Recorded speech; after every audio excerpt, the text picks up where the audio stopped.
while I'm at it, I'm going to fix my hair so it actually looks good. It took a little while for me to get to get it to work. Little trick. It's like I want my hair. I had a bad hair day, so I just shave it off. And then we make sure. There we go. All right, hold on. I'm just gonna do a little close up. See myself. Hey, that's fine. Oh, little lipstick before. Hey, gotta look good. You know, it's honestly, so much is in the details of everything. You know. Yeah. You know, as a company, there's all these. That's not showing up. That's, I don't know. We can probably edit that in later. What? The stuff that's on the screen, I can probably. This is all. That's all on the internet. Yeah. Okay, fine. Website. Okay. All right. Now it should be good. I should have everything silenced. I should do that too before. Get more phone calls. Actually, I should probably tell Judd that I'm on a podcast for the next 2 hours in case he has the idea to call me. What time is it there? It's 3 hours difference. 1:25. I am on a podcast for the next 2 hours.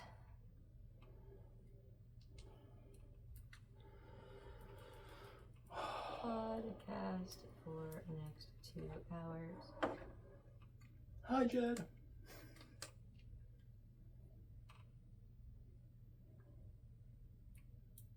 If you need me, message me. If you need me, just wait.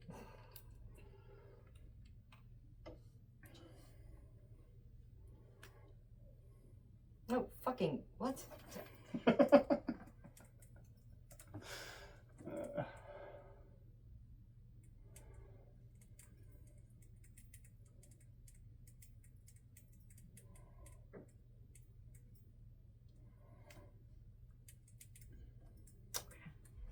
think I'm supposed to have a call at 4, which is 7, and I'm like just letting them know I might not be on that. All right. So this is episode 1 of the DailyPhil show. My guest today is Avens O'Brien. Hi, the DailyPhil show. I like that. DailyPhil, yeah. I think somebody else might have that name, so I'm going to change it. DailyPhil, so not the Dr. Phil. Not Dr. Phil, no. Some people have called me that, but I never got my doctorate, so it's not. So it's like Mr. Pibb, like never went and got his degree instead of Dr. Pepper. I guess so. All right. Sorry. I think that's a Mitch Hedberg joke from like the 90s. I don't know who Mitch Hedberg is. Oh, very funny comedian, Okay. but very good like meandering one-liners. Okay. Yeah, I'll show you his stuff. It's good. Okay. Yeah. So what do we got here? We got 5 different products. I do. Technically, we have 6 different products, but one of them I didn't bring because it's anyway. But yeah, so my company is Advanced Mycology. We were founded in 2021, and then we started with mushroom grow bags and liquid culture. I didn't bring any of that because it's heavy and I didn't feel like transporting it. And then in 2025, we got into consumables, and so we started with this lovely one. This is Zoom Beyond Shrooms. This is an analog of magic mushrooms, so it produces the effects of magic mushrooms with some mild differences that we think are preferable. And it's it's not federally scheduled, so it's an unscheduled compound, and so we sell it in stores across the country. And so then we came It's legal, so it's you're not gonna get in trouble for. Correct. Right. And so so this right here, this is basically the equivalent of taking 5 grams of shrooms if you were to take the entire thing, and this retails for $40. Okay. And then we also have the product that came out after this was basically just like a blister pack that has 4 of them, which is like a nice fun dose for like a festival or a concert or a party or something like that. And then this right here is Zoom Transcend, and so this right here inside is one single gel tab, soft gel, that is the equivalent of taking 7 of these tablets, or the equivalent of 3.5 grams, which is a typical 1/8, which is how people usually accomplish like a transcendental dose. So that's why we call it Zoom Transcend. And so these came out in this came out in April of last year, 2025, and then this one we launched in December, and then in January, we released the new product. This is Plur. Okay. Plur is beyond Molly, so it's a compound called 5-MAPB. It is chemically tremendously similar to MDMA. The experience is virtually indistinguishable from MDMA, but again, it's not a federally scheduled compound, so we sell it all over the country. And so we have Plur. So this right here is 2 like pretty strong doses, and then this right here is called Immerse. This is also Plur. This is 2 slightly lighter doses, and then this right here is a Plur shot. So this is a lemonade flavored shot that has the active ingredient in it, and this is like a single dose. Oh wow! Yeah. So I know you had a relationship with Mike Tyson. Is that still ongoing, or is Honestly, no. We the contract with Mike Tyson ended. We are so the Mike Tyson thing was specifically for grow bags, and so his the basically like the company that kind of works with all the different brands that license his name, they had reached out to us in 2023, 2024, and we ended up doing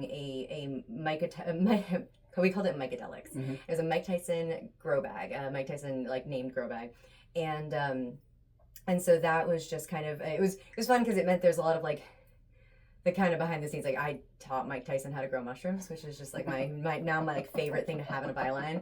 But I taught Mike Tyson how to grow mushrooms, and then we sold this grow bag that was like thematic to him, and it was basically our same regular grow bag. Like we had this like mushroom grow bag, and so it's soil and grain and the nutrients that are needed to optimize to grow psilocybe cubensis mushrooms, but it was just branded with Mike Tyson's name, and so we did that as like a promotional project. It was like the idea would just be like to increase awareness about how you can grow your own magic mushrooms. And yeah, we did that. So it was supposed to be like a year and stuff, and there were things we weren't particularly happy with on the side of working with not Mike. Mike was wonderful. Mike's like team, not necessarily so much. And so we have decided not to continue that contract. And it was really funny because we had approached them about the idea of getting like Mike to get involved with Zoom because we knew he'd love it. We thought like it was going to be a great product, and they were just they were nervous about the legality, like unscheduled. I don't know what that means. Like they were definitely nervous about that. But also like they were just such a bitch to work with. like I hate to say it, but like they were not people that we like. I don't know. I'm perfectly happy to not be working with them on this. I understand. And you know like it was a really cool opportunity. I love that, like, I got to show Mike how to grow shrooms. I got to give Mike the shrooms that he grew. Like, I helped him grow them, and then I gave them to him, and he ate them on camera in Las Vegas at a convention center. And Mike was honestly, like, he was really fun to work with. He was really... Like, I never thought I'd be like, oh yeah, Mike Tyson's really sweet. But he was really sweet. Like, and it's so crazy because, like, his hand is the size of my head. Like, he's a giant human being. He's not very tall, but he's like, he's like, he's just a dense, heavy, like, and so like, his neck is... I was walking him through how to grow, and I had to do this on camera, like, multiple times.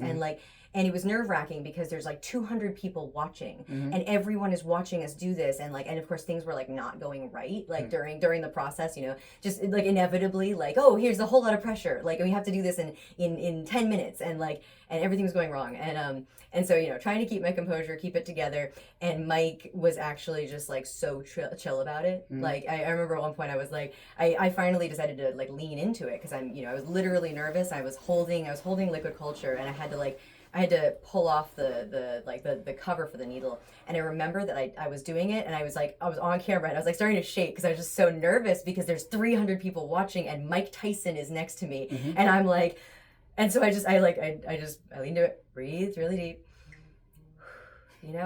Mike, making me a little nervous here, and Mike looked at me, and goes, "You're doing fine." Like he was just so like, he's like, "You're doing fine, you got this." And it was so like, I was like, oh, Mike Tyson told me I got this. Mike Tyson told me I'm doing fine. And so then I just like, and then it was so funny too, because Mike Tyson is obsessed with birds. Like he's really obsessed with pigeons, but he likes birds. And I like birds, one of my kind of branding things. So I love parrots. And so at one point during our filming together, I mentioned my birds. I mentioned what I said to him, because he said something about his birds, and I said, oh, I'm a bird girl too. And then the two of us just started talking about birds for like a solid couple of minutes. I was like, oh, we should get back to the part where we were growing mushrooms on camera. But it was great. Mike was wonderful. I loved working with Mike, but it's an intimidating thing because like he's got this whole entourage and it's just a whole thing. Yeah. It's difficult to work with somebody that they have a problem, you have issues with. I understand. Yeah. All right. So how many employees do you have with the company? Oh, goodness. It's interesting because we've contracted out some of our stuff. So like with the grow bags and liquid culture, it's like 4 or 5 people working on that. And then right now, let me think, I have 3 people in fulfillment and I have like 8. All in all, I have basically like, I have some part-time and full-time people, but I would say that we've got about a team of 20 or so. Okay. Yeah, like sometimes we'll kind of have someone else come in. It might be closer to 24 at this point, but it's about 24 people ish. And we're growing rapidly. So we've had to very quickly expand. Like we started with like 1 fulfillment person, and now it's 3. That's right? And so your sales are increasing too, I'm assuming. Yeah, sales have been, it's been exponential growth. It's been absolutely wonderful. But it's been like the month of May, we did 5 times the business we did in the month of November, and November was nothing to sneeze at. Great. Yeah. Well, they're growing like mushrooms, right? They're growing like mushrooms. It's funny. Mushrooms are an interesting thing because they're both easy to grow and hard to grow. Mm-hmm. Magic mushrooms specifically require like a particular level of sterility in the environment, and so they can be very finicky. And mm-hmm. the higher potency mushrooms are usually harder to grow. And so there's a finickiness to them, but then when you get everything right, they mm-hmm. just proliferate, right? They just grow so well. And that's kind of like the business. There's a lot of nuances. There's a lot of like having to get things just right. Yeah. And then once you do, it just starts to grow, and then you just have to keep up. You just have to we have to keep scaling. We expanded this spring, like in April, we expanded into a larger space. We expanded into a large production and fulfillment space, and then this week we're trying to negotiate for an additional space, like. So you're just literally doubling our size, like from March until like now June, right? Wow. So like another more office space, more warehouse space. Yeah, it's storage. We've gotten to a point where we have to. So our product is made in the U.S. So okay. our these soft gels and these tablets and stuff like that. We actually own the laboratory that produces the actives. So okay. The actives are 4-HOMET, which is Pitocin, and then 5-MAPB, which is Plur. And so basically, we own the laboratory that produces this. So mm-hmm. This is all made in the U.S. We have a manufacturing partner that actually makes it into the tablets or the soft gels. And so they're based in Los Angeles. And so all of that's in LA. And then this packaging is like, we like high-end packaging. We want to like look really, really nice. We want it to be like a really kind of beautiful tactile experience. Ooh. All of this packaging is made in China. Okay. The price difference to make it in the U.S. would be astronomical. Like it's 10 times as much. Yeah, it's a completely different ballgame. And so the jar, the printed lid, the boxes, all of this is made in China, and then we just put our product in it. And so the lead time to produce anything from China, like we send them all of the design schematics, everything like that. They send us samples, and then like it's a 60-day lead time to mm-hmm. get things shipped over and things like that. And so the thing we've had to start doing is ordering like 50,000 units in advance. We just have to like regularly be ordering it, and then we have to have that, and inventory goes very quickly.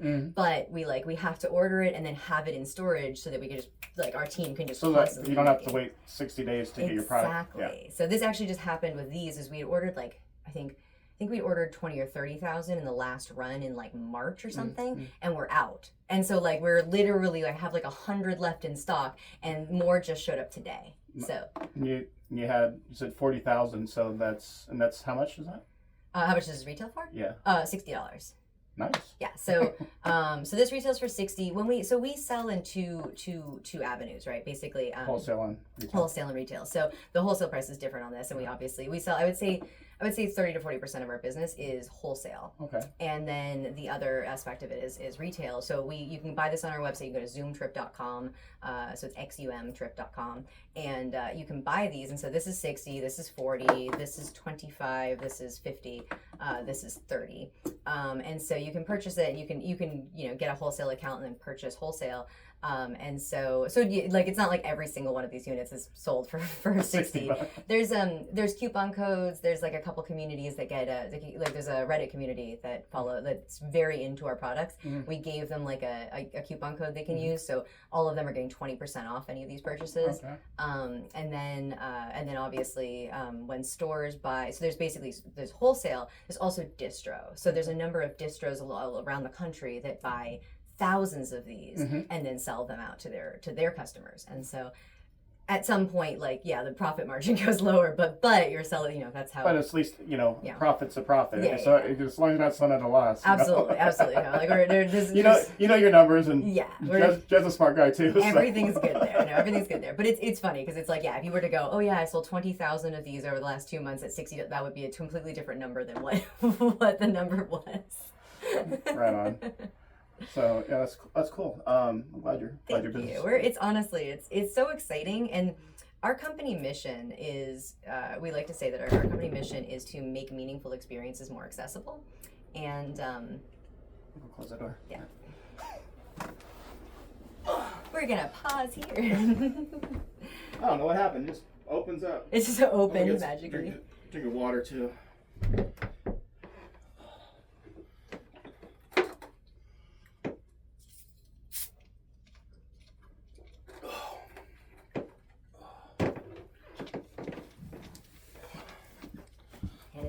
Cool in here. It's not hot, but it's not cool. Like there's a fan. I don't know if it would probably affect the sound possibly. Potentially. Yeah. Anyway. I don't. We could. That's the next thing, guys. Get AC in here. That make it a little bit cooler. It is a hot day, and this is the warmest day of the year here in Manchester, New Hampshire.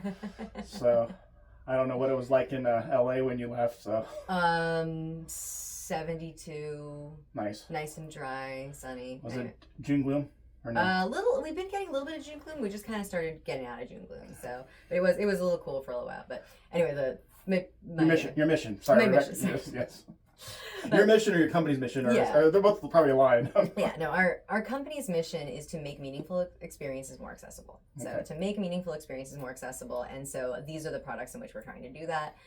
Trying to bring people the joy of psychedelics and pathogens through a retail product that is well marked, it's accessible. You can find it in smoke shops. You can find it, online.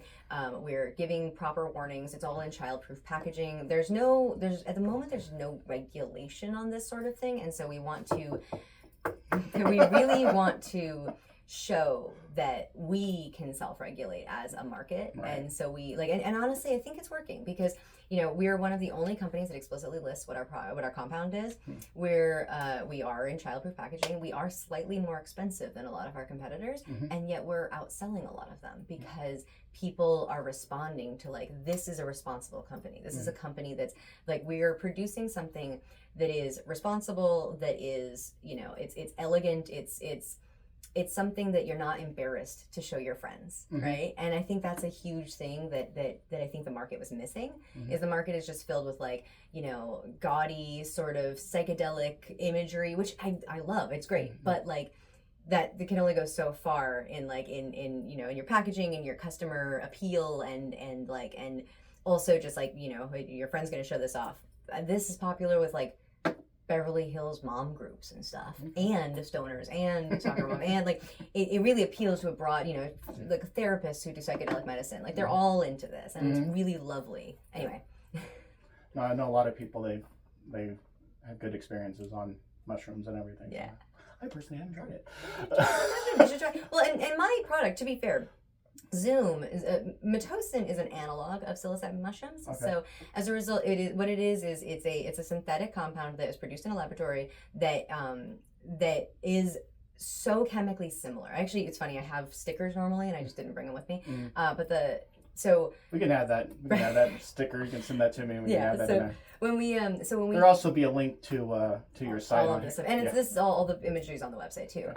So basically, when you take psilocybin mushrooms, okay, it's psilocybin mushrooms. You obviously you digest the mushroom. Inside the mushroom is psilocybin, and then psilocybin, as it converts, as it metabolizes in your body, it metabolizes into psilocin, and psilocin is what actually tickles your receptors and causes you to trip. And so Pitocin was developed in the 1970s. There was a chemist named Alexander Shulgin, or Sasha Shulgin. A lot of people know who he is. He was really responsible for the resurgence of MDMA and in the invention of 2CB. And he also made Pitocin because he was working on synthesizing different forms of psilocybin and psilocin. And so psilocin in its chemical form is 4-HO-DMT, which is 4-hydroxydimethyltryptamine. And this is 4-hydroxymethylethyltryptamine. So it's one less methyl and one more ethyl group. And I'm not the chemist, so I'm not going to pretend to exactly understand how that all plays out in a laboratory. But what that seems to do is produce a more bioavailable product, which has rapid onset, kicks in 15 minutes, lasts 4 hours. So it's a very succinct experience. It's more visual than shrooms. It's more lucid and clear-minded than shrooms. But it's also not federally scheduled because it's just chemically different enough. Interesting. So yeah. I know there's drug laws. I mean, I know there's analog laws. Yes. So I don't know if that. So the Analog Act was passed in 1986, and the last time it was successfully used on anyone was in 2015. What's really interesting is with this prevalence of cannabis analogs, basically this whole THCA, Delta 8, that kind of stuff. That is all analogs. And so basically what's gotten to a point is we actually consulted with a number of lawyers who have written us some interesting kind of legal arguments for this. Is just the idea that the Analog Act is very it's very inconsistently applied. So there's all these things that would qualify as analogs if they actually were to follow to the letter, right? It hasn't been used successfully because the thing is that it is very likely that if this was fought in court, we could win, and then they don't have it to threaten people with. So it's easier to have as a threat than to actually go after anyone. Right. The other thing that's interesting is that there's one very well-known loud critic of the Federal Analog Act, and his name is Neil Gorsuch, and he's on the Supreme Court. Interesting. And he talked about the fact, he wrote a thing about the Analog Act being problematic because of the vagueness doctrine, which is that the law is written in such a way that you don't really know if you're breaking the law until a jury tells you if this was suitably similar.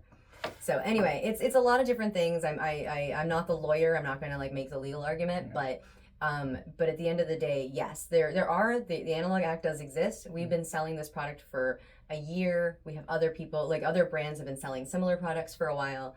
And every company that's gotten in trouble has not gotten in trouble for it being an analog. They've gotten in trouble for things like not putting the name of what they're consuming on the product. There's one of the laboratories that produces stuff like Pitocin or 4-HO-DET, which is another analog. They specifically tell the brands, they say, hey, don't tell anyone what this compound is. Tell them it's a proprietary mushroom blend, which is bullshit. It's I think it's not just the libertarian in me, but just as a person, as a consumer in the space, the idea it's a much bigger crime to not tell people what they're putting in their bodies than it is to potentially put something that's an analog, right? To me, you should tell them what it is, and they got the ghost opening the door. Excuse me 1 second, I don't know. There's a ghost in here. It's coming inside. He wants to get high too. We do appear to have a ghost. This ghost is telling it is I don't know. He's. The ghost of Avens the Fed, but the ghost of, what do we call him? This is the cool ghost, I guess. Cool ghost. Is there any famous Free Staters that have died? Famous Free Staters that I mean, it's not famous, but you know what I mean. There was and Michael just passed. Michael he had a cancer. He just passed away last week. I don't know if he's that famous. Well, You know, so. I'm just thinking, porcupines in New Hampshire. Yeah, no, I mean, there's people that have passed away, obviously, so I mean. Maybe it's the ghost of Ayn Rand. Well, it's before my time, both of our times. I mean, you know, so it's. Maybe she's come in to She celebrate. passed away at 82? 86? No, 82. 82, maybe 82. Yeah. But, you know, maybe she's here to celebrate my capitalism. I had a lovely, I was talking to a friend of mine today. I had lunch with a friend of mine, and he was like, he's definitely not a libertarian. Mm-hmm. And well, neither was Ayn Rand. So. No, but he was definitely, he's not even a libertarian inclined person. Like Ayn Rand, I put in a spectrum of libertarianism, despite her not referring to herself as a libertarian. Right. But my friend is definitely not in the spectrum of libertarianism. I mean, he believes in certain bodily autonomy, but like there's a you know, for him it's not, he does not have the same sort of agreement on other things. But he actually asked me, he said, "Do you still like Ayn Rand?" And I said, "Yes." And he seemed very surprised by this. Like, really? Like, yeah. But why? And so he asked me why. And I was like, really? Because I'll talk about why. Yeah. And it's not even about like, I mean, I do love Ayn Rand for a number of reasons, but I was like, you know, Ayn Rand has this sheer force of will on optimism of the individual, optimism about the individual. And she's just like, Ayn Rand was so committed to this idea of the idea that aspirational media and aspirational art, that art should be romantic and aspirational, is inspiring, and it leads people to their highest self. Right. And it's something that I just, like, I loved about her. I love about her. It's the thing that's, I think, is most compelling about her. It's not like, I mean, yeah, like leaving communist Russia, like that, amazing, like all these things. You know, she's a badass in a lot of ways. She wrote books that some people don't like. I like the message of them more than I like the actual writing. But then like there's like random bits where she just talks about like skyscrapers in New York or something, and you're just like, wow, this woman just fucking loves this shit. Yeah. And but it's inspiring because it makes you realize, like, she looks at these things and goes like, look at what human beings have done. Yes, look at what we're getting accomplished. And it's so wonderful because I feel like we're currently in this like desert of aspirational media. Like so much is all about like, let's make it gritty, let's make it real, let's be self-deprecating, let's be you know, down on those people that are aspiring to greatness. Those billionaires, right? Well, and part of it is the billionaires, but even in like art, even in art, like I keep feeling like movies are not like oh, this person's aspiring to greatness. Let's make fun of them. Let's try to bring them down, destroy them. Yeah. And I'm just like, I love one of my favorite like relatively recent movies. I guess it came out more than a decade ago, but it feels recent. It was like the Disney movie Ratatouille.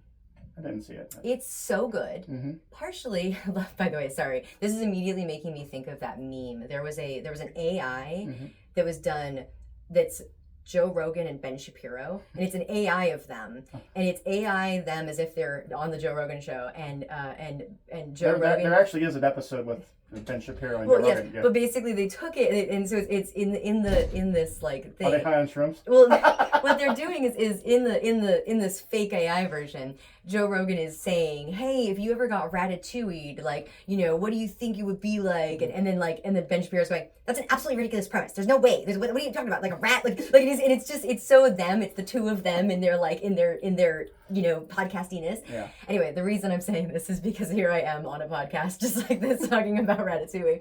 But the thing about Ratatouille is that it's about a rat who is like living a little rat life, and he keeps like going into this human's home and watching this cooking show and becoming fascinated by the ability that humans have to make food and the flavors that come together, and so he's just so in love with human accomplishment.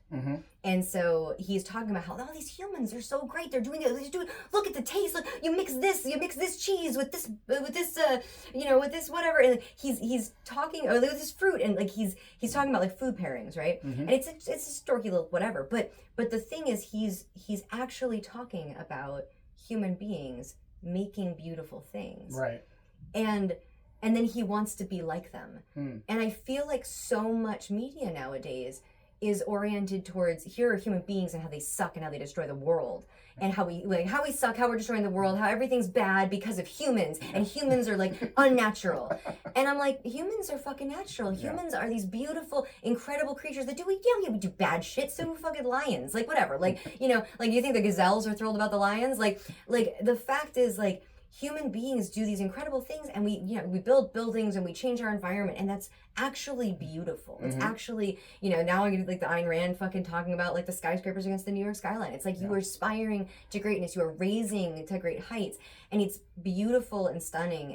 And so yeah, Ratatouille was one of these movies that just brought you back to, hey, human beings are doing amazing things, and it's beautiful, and it's this intimate portrait and this like wide portrait of human beings and how they're amazing. And so I feel like we don't have enough media that reminds people that we are actually capable of incrementalness. There's some podcasters and there's some artists that do that. Yeah.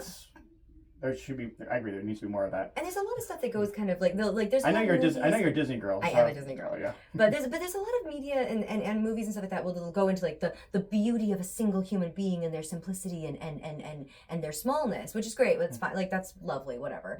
But we need more heroes. We need to see the vision, because even if you don't accomplish that, to see someone else doing so, it raises the bar for yourself. It brings you to a space where you're like, I want to be more, I want to do more. And it is beautiful to love yourself. It is beautiful to accept yourself. But then you're supposed to use that to be the best you can be. And I feel like sometimes people like lose the message after the part where like, I've accepted me. But that doesn't mean that you're done. You're not done. You're still baking. You're baking until you're dead. So like, how do you keep add ingredients, make yourself more? And now we've got back to the Ratatouille metaphor. Anyway, we are food. We're good food. You're good food. No, I think I haven't seen Ratatouille, but the first Incredibles I thought was I think it had a. What do you think about that? Oh man, I tried to remember what the actual story. I mean, because it was like The Incredibles. It was, you know, I'm trying to remember. I've seen family of superheroes. Yeah. And then they but what is the thing that they do? They had to they had gotten into the family life, and then they retired from superheroes. It's been ages. They passed the law because they rescued somebody from a burning building, and so they destroyed the building. So they I do remember this. Yeah, so the government passed the law saying no more superhero work. I forgot about that. God, it's been. I saw the movie when it came out, but I haven't seen it in over a decade. Yeah. So me too. But I'm glad you remember the theme. I'm mad at myself for not remembering that, but that's great too. Like that's. Yeah. I love movies that highlight that kind of ridiculousness. And then there was the inventor, the kid who Mr. Incredible shunned as a young boy. Oh yeah, and then he tries to do something. What is he? He becomes an inventor, so he invents cool stuff. But basically, he was inventing stuff to kill all the other superheroes. Yeah, he was the villain, right? He was the villain. Yeah. Yeah, if you're killing people, you're not. I'm like, that was the thing. I'm also having a moment of going wait a minute, what was the one where the villain wants the moon? That I think was Despicable Me. I think so. Yeah, I don't know. I can't. You're near Hollywood, so you watch more movies than I do. Probably. I do. Yeah. I do watch them, and I go to the theme parks, so I have a vague recollection of the theme, the stories. But there's some movies I just haven't seen in a while. Yeah, I haven't seen it in a while, but I just remember it. I thought this is a really good theme, and I remember David Bowes wrote an article about the Incredibles, and I love libertarians reviewing media because you get that, and then you get Murray Rothbard and it was Lou Rockwell. It was Lou Rockwell and how he felt about it was Murray and how he felt about Star Wars. Have you ever read Murray Rothbard's reviews? I'm pretty sure it was Murray's. It might have been Lou's. Lou wrote a review of Mighty Ducks 2 that's the most hilarious thing I've ever read. And then I think it was Murray about Star Wars, and he was just complaining about them all. He was just this princess, it's not princess. And I'm like, fuck you. This is such a libertarian story. And Murray Rothbard is just what's with this this princess that's Princess Leia? Leia? Yeah. It was it's really hilarious to me. But and in the meantime, I'm just like, this is to me like a great piece of libertarian media without intentionally being so like Firefly or Hunger Games, you know. Yeah. Well, that's a dystopian world. True, but it's it's the idea of like fighting against a great evil and being righteous. And I mean, Hunger Games, one of my favorite examples of that is is not only is she fighting for for the rebellion, right, but then when she learns that the rebellion is also like taking on these tactics, she's like, oh, I'll fucking kill that leader too. And I'm like, fucking anarchist, like Katniss. Yeah. Fuck yeah. Sorry, I ruined the trilogy of the Hunger Games for anyone who hasn't seen it yet. Yeah. No, I mean, I think that at the end, like I was a little disappointed. They could have ended the Hunger Games, but they wanted to continue it for the people of the Capitol. Well, and that's why she shot the fucking leader. That's why. Yeah. It's like. That's what I love. Yeah. It's like that. Well, then. If you're going to spoil that movie too, so we got President Snow was killed too. So So President Snow was killed and President Cornyn was killed. Yeah. Also, Bruce Willis was dead at the end of Sixth Sense. So just sorry guys, we're just ruining every movie. Darth Vader is Luke's father. What are some other great ones? There's some great ones out there, but no, that's the twists. Those are the twists. Inglourious Bastards was a great movie. So. I thought Christoph Waltz. I think that was the best acting I've ever seen in my life. Oh my goodness, he was amazing in that. I once saw him at a valet stand in Los Angeles, and I wanted to be like, I love you so much, and I was like, I'm gonna be cool, make it cool, I'm gonna be cool, and so I was all like, and then I walked away. Like, hi. But oh my god, like there's some like I'm not like a celebrity person, but then you go like, oh, it's fucking Christoph Waltz. Yeah. At my valet. Yeah. Like, it's not even like, we're just standing around waiting for a valet, and it's Christoph fucking Waltz. Like, anyway. No, I used to work as an Uber driver in Maui, and they had one of the, you gonna take that? No. I guess I didn't realize that. Okay, never mind. Forget. Right. Okay. So, and I had a passenger, so I was like, so I'm taking him to his private jet. So I'm like, so what, are you like an investor or something? What are you doing? He goes, no, I'm a composer. I'm like, oh, what have you composed? And he goes, the theme song to Law and Order Special SVU and all this. He goes, yeah, I did all the theme songs and everything. So it's like, he's got the best gig of music. So I mean, he gets paid every time it's on the air. He gets paid royalties, and it's like, you wouldn't know who Mike Post is if you saw him, but he flies his jet from the Valley to Long Beach because just so he doesn't have to avoid the traffic on the 405. That's nuts. I love that. It's so funny too, because in LA there's so many jobs that are adjacent to the music industry, movie or music industry or entertainment industry in general, that are just like there's like working actors who get like royalties for every time that their like syndicated show plays. And then what was the other one that was like if you can afford a jet from your royalties, you're doing all right. Well, yeah, I mean, and that's a big one. My years and years ago, I dated a guy who went to Berklee College of Music, and that's in just south of here in Boston. That's in Boston, and so Berklee College of Music, they do music business and they film composition and video game music composition and all these things. And one of the classes they take is commercial music, and so I guess their teacher, I don't know what his name is, but their teacher was famous. Well, not famous. Nobody knew who he was. He wrote, "Ba-da-ba-ba-ba, I'm loving it." And he was just like, he could just afford to just like retire and just be a professor of commercial music on "Ba-da-ba-ba-ba, I'm loving it." My former roommate says he created that song. So he says he came up with it before, like a year prior. He played pitches to McDonald's. I see. So I don't know if it's it's true or not, or if he heard it from my former roommate Solomon. So I don't know if that's the. All I know is that I was talking to somebody at one point. I know the Berklee kids and whatever. Because I'm never going to McDonald's again. They stole my song. They stole my jingle. But no, apparently, they pay big money for a jingle like that. Oh yeah, every time it airs, you get. If you write the contract right, So gotta love a good jingle. A good jingle, get paid. Do work once, get paid 1,000 times, or more. You know, sign me up for that. You know, work if you can find it. You know, so anyway, this podcast has gone off the rails. No, we can talk whatever we want. It's it's a first episode. It's the first episode. There's no we got no restrictions. This will be a very weird, like for your future guests. You'll be like, oh, check out the video of Avens. It went into a lot of different realms. We're going to all of them. Yeah. We're going to Narnia, motherfuckers. I don't know.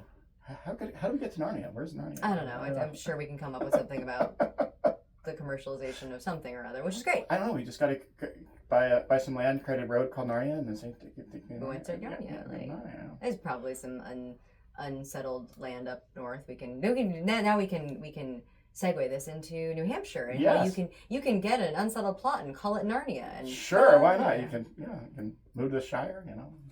Call whatever you want. So there's a lot of.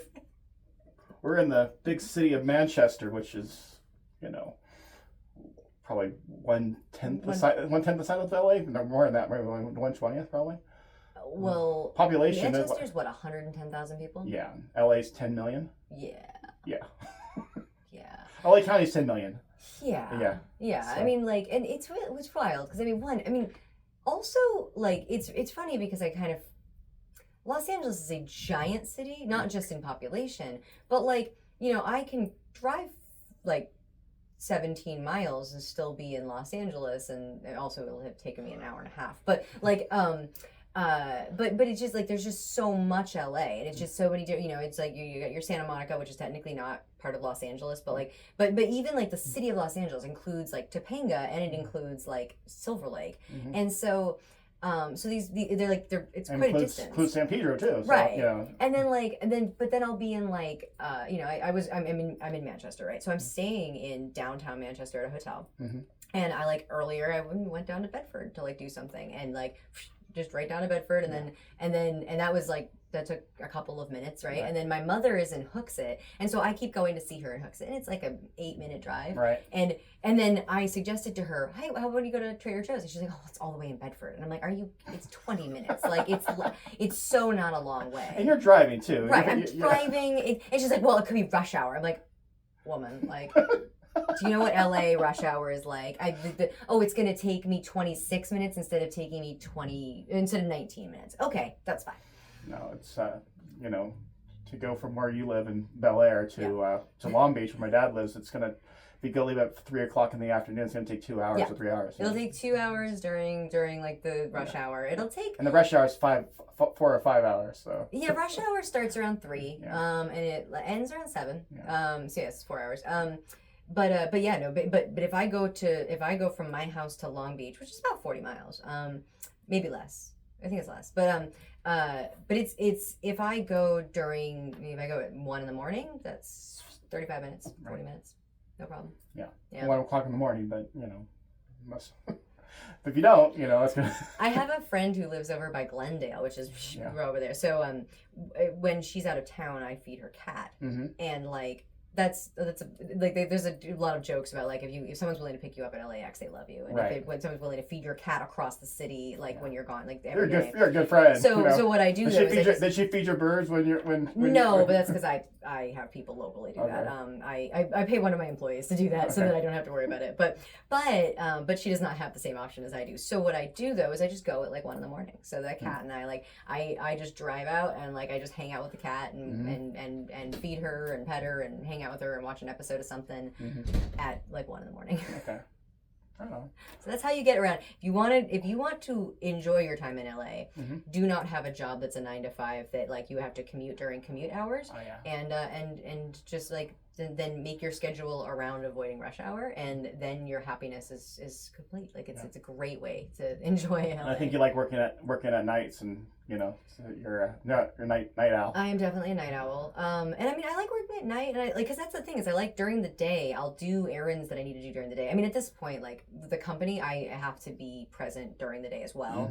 But my ideal is during the day to do daytime things. A lot of my friends also work in off industries, so there's just like periods of time they're available. We just go do things in the afternoon, and then we go, okay, now it's 3 p.m. Now we all go back to our homes, and then like I'll work during rush hour, and then I'll work again at like late at night, because late at night is like when no one else is awake, and it's just like it's a lovely time. It's quiet, and you're not getting.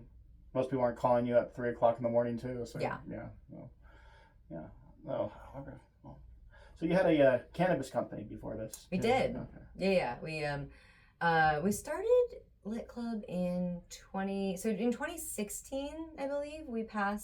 California passed like legalization measures, and I wish I could say it was a great idea. But the problem is that with legalization measures came a ton of regulatory measures, and so that's the problem. I think that's why the Libertarians and Party in California didn't oppose the legalization, because of that. Yes, it was so heavily regulated. Like, we can't support this. Yeah, and that's the problem too. Is it's like I can't believe that like the bill was so badly written that the Libertarians were in agreement with the police unions. Like that's how bad this bill was. This legalization effort was. Is that like when the police unions are like, oh, we don't want to legalize it because we don't want people on drugs, and like the Libertarians are like, we don't want to legalize it because what the fuck is with this regulatory environment?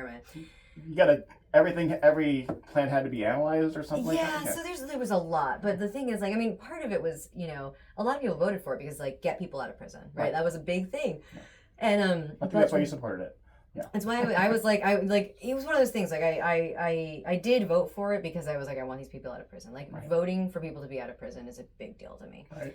But especially for that. Yeah, I mean it created a new taxation force for it. It created like levels of licensing and taxation. It created so then there was like certificate of analysis was needed on so basically they could track a plant from seed to sale, and you needed to pay for batch testing for each of your products, and you had to pay for the batch testing not on like the original weed, like you had to pay for batch testing for actually here, like, backing it up for a second. So you're a farmer and you've been growing weed for ages under the medical guidelines, right?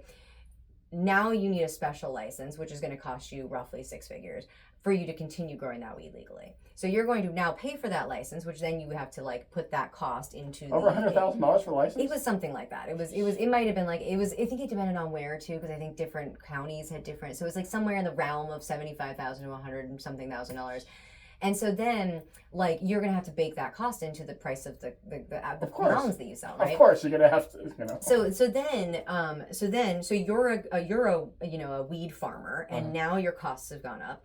You had to get this license. Then you're gonna sell to me, and in this case, I'm a manufacturer, right? So I'm going to buy the weed from you in pounds, and you're gonna be like baking in that extra expense. I also have to get a license as a manufacturer. I have to have a manufacturing license. That's going to cost in the realm of $50,000 to $150,000, depending again on certain aspects of whatever, all that random shit. Yeah. And then, so I'm going to have to get a special license for that. So then I'm going to buy it from you, and then I have to pay a 15% excise tax for that purchase. So now I'm paying for the pounds plus that 15% excise tax. Now, and I've paid for my license. And I'll get into the licenses in a second because that's a whole other thing. Then here I am. I'm a manufacturer. I'm going to take this cannabis. I'm going to trim it down. I'm going to turn it into pre-rolls, or I'm going to turn it into any form of cannabis that you can consume, edible to smokable to vapable to whatever. And then I need to sell it to a distributor. Distributor also has to pay a 50% excise tax. The distributor also needs to have their very own license. And then the distributor is then going to have to sell it to stores. Now the stores had to get a special license, which again costs a fortune. So it caused something like 80% of all cannabis dispensaries to go out of business because they couldn't afford to maintain the licenses. Yeah. And there was an artificial scarcity on licenses, which I'm going to get into in a second. But basically, the farmer, the manufacturer, the distributor, and then the store or the delivery service. Every single one of them had to have their own individual license, and then they had to pay 15% excise tax. So on every single step. Yeah. And then the consumer also has an insane tax. Then you're paying ultimately the final consumer is going to have to pay all these taxes. Yes. I mean, that's So when we started, before all of these things were implemented, we would sell these pre-roll joints, and we would sell it for like our cost to produce was like $3, which meant that like we could sell it for $6, and then you as a store would buy it for $6, and then you would sell it for $12. And so a pre-roll for $12, not the best price, but it's like a high-end pre-roll, etc. But then by the time we got through all the new regulatory whatever, it was like double that for everything. It's like you're not going to pay $22 on a pre-roll. Like, well, some people might, but it's going to come. Yeah, and they're going to have to pay the taxes on it. It was just insane. So it was a completely like it was just not a possible thing. And what happened is two things. Is that, you know, they did a lot of these things. They like all this regulatory stuff that they were like, we're trying to keep the big guys out. But they weren't. Like, that was the problem. Is the only people that could afford this or have people who have deep pockets, or right? And you know, and so like that's, you know, venture capital and Marlboro and whatever, all the companies they don't want, you know. And so those are the people that are buying a license all the way through and then owning a vertically integrated company, so they don't have to pay the taxes to go from one to the other, right? Which makes sense, right? And so then there was that, and then the second thing they did is they did a full scarcity, where they would only issue a certain number of licenses. And then one of the other things was a provision for kind of social justice, which was the first people that we are going to give licenses to are going to be people who were affected negatively by the drug war. So people with drug war felonies on their records, so like a felony for cannabis distribution or whatever. So then these people would have their crimes forgiven. But I don't know if you've ever met anybody who went to prison for drugs, but they usually don't have capital to start a company with. Very few. Well, I know very few. If they had their money, maybe, but right. Yeah. but then so they don't have the capital to start a company. So then what's happening? They usually get their assets seized by the. So then what happens is you've got a bunch of people who have cannabis felonies on their record. You know, they have some kind of like legal whatever, and those people are fast tracked to get licenses, and nobody else is allowed to. And so then you're like, okay, so what happens is big companies go, hey buddy, friend of ours with a felony on your record, we're going to give you on paper 51% of the company, which you are going to have no power over and not going to be able to do anything. You're going to get like a paycheck for having your name on this slip of paper. And then for 5 years, we're just going to pay you to not do anything. Well, we go like run the company, and then at the end of the 5 years, when the license is whatever, like once we've secured this license fully, then we're just you're not gonna really own the company. It's this is just a formality, and that's literally what they were doing. And so that way people could actually get licenses is just so I guess. The companies that can afford to do that are companies with deep pockets, with venture capital, whatever, or I keep saying the Marlboros. I'm not trying to accuse Marlboro specifically, but it was always the joke about. It was always the joke about like big companies that like big tobacco companies or even like alcohol companies, like companies going like, how do we capitalize on this thing? Right. And so that's kind of how that all played out. And so and the specifics are more nuanced, but at the end of the day, what we just had was this proliferation of a regulatory system that was just outrageous. And then and so no one can make a profit. And that's Californians love. No one gets to make a profit. But guys, the people running these companies, would like to, buy a home for their, family, raise their kids, and if you're not making a profit, you're not going to be able to stay in business. Exactly. You're not going to be able to hire or expand. Exactly. Yeah. Or even save. If you're losing money, you're not losing money on your business. No. But if you're losing money, you're just like, I got to do something else. But that's it. But we lost money on our cannabis business. Like we tried. We gave it a genuine attempt. You need to buy the other 4 things that you burn away. Yeah, and that's the thing. It's like we didn't have the deep pockets anyone else had. I mean, we probably spent $1 million, and I would say over the years of trying to make it work, from 2016 to 2019 maybe, and it was all Judd's money really, but we tried everything to get it to work, and then I remember right before the pandemic, it was 2019, 2020, we were talking to somebody, and they were like, oh, we have this idea, we're going to do this other cannabis business. And we just talked to a friend of ours who was perceived as successful. This friend of ours had a successful cannabis business. And we just looked at him and we're like, what's your lifestyle like? It's like, I live in a 1-bedroom apartment. I can't afford to send my kids to like, whatever. He's just telling like us this kind of like this terrible like thing of like he really doesn't, he's not making profit. He's got $1 million company, but he's not able he's to. paying $1 million in taxes probably. Like it was insane. And so he was like, get out, don't do this. And so we like that all kind of came to fruition. We just were like, all right, we don't want to do this. And so during like, the world shut down, and we pivoted into mushrooms, really. Like that was like really, like we were thinking about it, and then like the world shut down, and I was like, hey, everybody else learn how to make sourdough. I'm gonna get really good at growing shrooms. Oh, love sourdough bread. My favorite bread. Oh, what else should we talk about here? There's a good guy with a drink. All right. How does this all pivot to? I don't know. I don't know. So I mean, what would be? New Hampshire's we're in the sea of prohibition here. They still cannabis is not legalized here, so we got people coming from Massachusetts to buy their liquor at the state-run store, and the people from New Hampshire heading to Massachusetts and Maine and Vermont to buy their legal cannabis.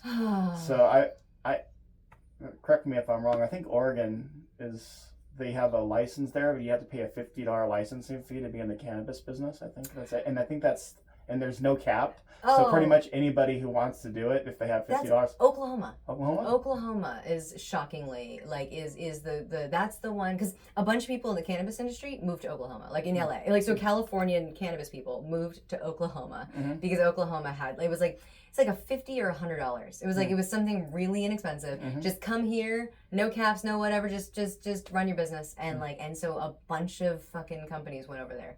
Yeah, so a lot of our friends moved to Oklahoma. Like Oklahoma City is apparently booming. Like I haven't been, but I heard from someone, they were like, this is actually like quite the little up and coming city. Yeah. Well, it should be. I mean, if you're going to have a license, it should be affordable to anybody, so. And that's the thing. It's like, what is the purpose of a license? And, and I'm like, I'm a fucking libertarian, so I don't really think there's a purpose to a license. But the purpose of a license is to get another revenue stream for the government. That's the thing. Is that California is just like, yeah, we need to figure out how to put our hands in your pocket. But the thing is, like, what is the ideal purpose of a license? It's to prove something. It's to prove, compliance with, efficacy and safety, or it's like in the best world, right? In the best world, it's not a license that's produced by the government, but it might be like an industry license. Somebody might say, hey, I come from this industry, and or a certification. Yeah, a certification or something. Like in that way, you could, honestly, you might have my favorite free market examples of a self-regulating industry is the kosher market, kosher food, because there are competing brands of kosher. They're like kosher certification whatevers, and so you can if you look at products in stores, they'll have a little K on them, and there's 5 different Ks, and some of them have all 5 Ks on them, and some of them have a different K that's looks like this, and this one's more innate, whatever. And I asked a friend of mine, and he's like, oh yeah, so this one represents this one that's a really high end, they have the strictest kosher standards. And then this one has slightly softer kosher standards. And this one's way just they'll slap it on anything that isn't in direct violation, right? And so what you can do is so all of these are just competing kosher agencies. Other companies pay for that certificate. Hey, you're kosher certified. You paid a rabbi to do the thing, whatever. Whatever it is. I don't. I'm not getting into the specifics of it. But the not Jewish either, so it's not my thing. But the fact is, there's these competing regulatory agencies within a free market that are saying, hey, I'm putting my stamp of approval. And then when I'm hanging out with friends, I'll be like, oh, so you're really Orthodox. So which K do you want? And then I'll go to the grocery store, and when I'm buying food, I will find the ones that have that K certification. And Sorry. And so we got a mutual friend, Yaakov Markle. Yeah. And so Yaakov used to work in that. He used to work in kosher certification. That's why I know so much about this. Okay. And so and I don't he's told me a little bit about it, but I think he worked for I think it was a winery or something that did kosher certification. And so kosher wine? Yeah. And so I thought it was only meat, but no. No, so this I don't know the specifics, but that's actually my favorite example of free market regulatory, that is the license I'm okay with, which is that create standards, share those standards with people. And that's what we do with this. Like our company is like, we are creating standards. Mm-hmm. And if you like to know that like it's going to be high standard, you can look for, we own the laboratory that produces this. It's called Voyager Labs. Mm-hmm. And some companies don't bother. They buy from Voyager and they don't put it on their packaging because we ask them if they're going to put Voyager on the packaging, we want them to put the compound name on the packaging. Mm-hmm. And some of them aren't willing to do it, so they don't say that it's from Voyager. But we know, like I'll see a brand out there and I'll go, that's got our stuff in it, and so I know it's good. But if it has Voyager, then you know that there's test results, you know that there's purity, Mm-hmm. you know that there's standards, and so that we're trying to create that standard in the psychedelic space. Okay. Yeah. All right. Yeah, I'm a scuba instructor, so they had PADI, the Professional Association of Diving Instructors. They were LA County was trying to put some regulations on it, so they founded PADI to stop and says, no, we can make sure people know how to scuba dive. So in order to rent a tank anywhere in the world, pretty much, you're going to have to show a certification card. So there's PADI, NAUI, SSI, Scuba School International, and a few other certification agencies. Yeah. So they all have minimum standards. They have a group. You got to meet those minimum standards to get the certification. So people know that you're at least somewhat competent and know how to scuba dive in order to get that certification. So you don't go out there and hurt yourself or kill yourself, scuba diving. See, I like that's the thing. There are dangerous things in this world, and there are things that you should have to prove a certain level of competency for. I just don't think the government should force it. But like if I've got my options, I'm gonna look for the guy with some kind of certification. So LA County did not wisely. This is a thing in the 60s or 70s did not pass that regulation. So it's not regulated anywhere in the world. Interesting. So it's you can I think every country you can go get certified. There's no government agency regulating the scuba industry, which is ideal. So it's they're still very competitive. They're still in places that can support more than one dive shop. There's a market demand for it. So I mean, in Key West, there's going to be a lot more dive shops than there are going to be in here in New Hampshire. So I never dove. 40 miles of coastline. Well, it's also I never dove over here, so I mean it's a lot colder water compared to I've heard that compared to the Caribbean or LA has cold water too, but we do. Yeah. I'm not an ocean person. I just don't go in the ocean much in general. Like not just LA, anywhere. Like it's just not. The ocean terrifies me. Oh. Like I just imagine that there's a giant drain at the bottom of the sea and it's just gonna pull up and it all gets sucked in. I don't know. I've had that fear since I was a little kid. Also, sharks and things and whatever, like giant. If you're not bleeding, you'll be okay. So I mean, if you're scuba diving, you're not going to get bit by a shark. It's the people who are on the surfboards that look like a seal. Yeah. And if they're bleeding. So if you're bleeding and you look like a seal surfing, then you're going to get attacked. If you're underwater and you have like a regulator in your mouth, a regulator is what you breathe from. So it's regulating the air that comes in. So that's not some bureaucrat coming in here. I mean, this much air. The government's really ruined the word regulator.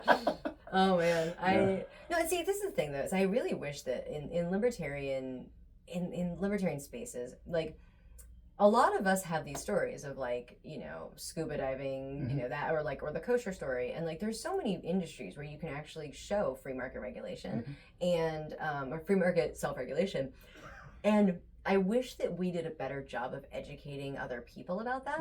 And I mean, we do a lot. Like, I mean, I'm assuming that a number of the people who are going to watch this are going to be libertarians. They go like, yeah, of course, duh. Like, but hopefully it goes to other people. Hopefully it does. Hopefully it really does. But there just needs to be so much more said on a mainstream world about like, hey, I also care about safety. I also care about food standards. People keep saying like a bunch of my friends in honestly in California will be like, oh, like RFK. I mean, he's gonna get rid of like the FDA, and I'm like, but he's not. He's not. He's not libertarian enough for that. But two, the thing is like he joined the party though. Allegedly. Allegedly. Oh, I don't know if he did or he didn't. Somebody bought him a lifetime membership. I don't know. I don't think he signed the pledge, but. Is there a pledge now? I don't know if there's. There's always been a pledge. Okay. I affirm Well, that I will not use force to achieve social or political goals. They don't have that for the NHL, the organization that was. I see. Yeah. It's the national, the pledge on the national site. Yeah, the national, whatever it's called. No, sorry. The point though was, oh my god, we should digress so much.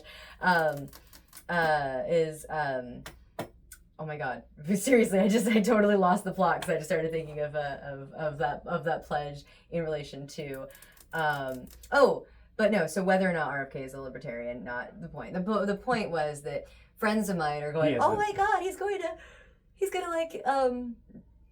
gonna shut down the FDA, and I'm like, I understand that you are, or the USDA or whatever, and I go like, I understand that you're worried about food safety. Now is the time to talk about how food safety does not need to be a government responsibility. Well, also, if your food kills people, people will stop buying it. True. If you could, And here's the thing: is I think it's a valid concern to not want to be the person that causes the company to go, oh shit, our food is killing people. Right. Like so you never wanted to be the first guy to try the mushroom on the field where nobody knew what it was, right?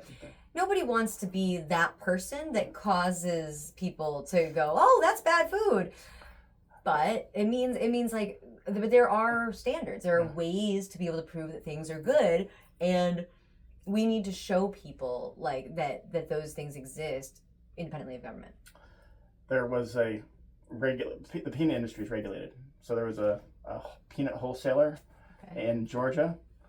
They have failed 6 times. There was too much mice droppings and stuff like that, and so what he did is he told his workers to submit a copy from the previous month for the certification. So then he released it out to Jif and all the other companies. So people ended up getting sick, and I think a couple people died. So it's like, he knew it was failed. Yeah. It failed 5 times. Yeah. It failed 5 or 6 times, and it's like, so the wholesalers, the companies that either were buying, the I think it was Jif, they're buying it, so they required them that he pass a safety inspection. Yeah. And he committed fraud, obviously. So Right. So now attorneys are going after both the name brand and the wholesaler. That's it. I mean, like, fraud is, so the thing is, like, I mean, fraud is a real problem that you have to deal with in a market, right? But like partially it's like if you make the barrier to entry for, sorry, I keep yawning about it. Got 4 hours of sleep probably. Yeah, basically. But the thing is, like, if you make the barriers of entry for like just starting a business, like if you make it too hard, if you make it like, if you're like, oh, you add all these licenses and taxes and fees and blah blah blah, and the more expensive you make it to start a business, the more people cut corners, and then they're going to cut corners where they think they can cut corners, and where they cut corners is going to, in a lot of cases, will be something like that, where they're just like, oh, like, like fuck the government, and like they have a private agreement between right, a wholesaler and a retailer. Right. So like, but the thing is, like, it's like, so we want to minimize the places in which like there's got to be bloat, right? And so then it can be like, like a person when they're fraudulently putting the wrong inspection date or whatever like that. That's something that has to be dealt with, and also like the government isn't going to solve that problem because it clearly happens either way. Like it's going to happen, even if the government did, like, that's just going to, we're going to find a way around it because people are fucking smart. Like, and so it's just, it's wild. Like there's a lot of, I mean, I joke a lot about like, my goal is not the abolition of government, but the obsolescence of government. Sorry, I want to say that without yawning. The obsolescence of government. my goal is not the abolition of government; it's the obsolescence of government. Okay. And so that, like, to me, that's a lot of like, I want to make a world that does all the things, all the good things that people think that government provides for us, which doesn't. But like how do you, like, what, like, somebody go out there and make, and make safety regulations on a free market, like that guarantee food is good, or guarantee that, and like, and then a system of private schools that are affordable and capable of educating large like amounts of children on scale, because People need that. People are like, where do I put my kids to get them an education? And it needs to be affordable. I don't know. I personally don't trust the state to do that. That's so that's the thing is that most libertarians don't trust the state to do it. But then people, just normal fucking people, as I like to say too, is utility precedes belief. There's a lot of people out there that aren't libertarians in their beliefs, but then when something comes along and it's like, oh, this is a solution. Oh, this is a solution that works. Yeah. I now like that solution. It doesn't matter if it's libertarian or not. To them, they're just like, it solved my problem, right? So for every libertarian, it's like there's a world. Every problem is an opportunity. Like every fucking public problem is an opportunity to create a private solution to show that this will work way better than the government. And so it's my moving this to the New Hampshire topic is if you're in New Hampshire and you're like, hey, I'd like to start a business, find the public problem that can have a private solution and then prove it. Right. Prove it and show people better. And then show people a better way, they'll go for the better way. But if you're just gonna be like, yeah, we want to get rid of the government, and then you're all fucked, I know that that's not how it is, but that's how they perceive it. They're like, oh, where are my children going to go to school? What's going to happen? So show them the private solutions, and they will convert. They will convert for utility, not through belief. And then you got them. I think we're working on pretty well. So yeah, looking at the membership pledge. So we certify we oppose the initiation of force to achieve political or social goals. Yep. So that's all the national one, and then we're not going to talk about it, but there's the LPNH was don't talk about the don't talk about the. So Avens was elected to the Judicial Committee, so that's probably going to go before her committee soon, I'm assuming. Yeah, I guess I don't think I haven't looked at my email in 2 days, so but I don't think we've received an appeal yet.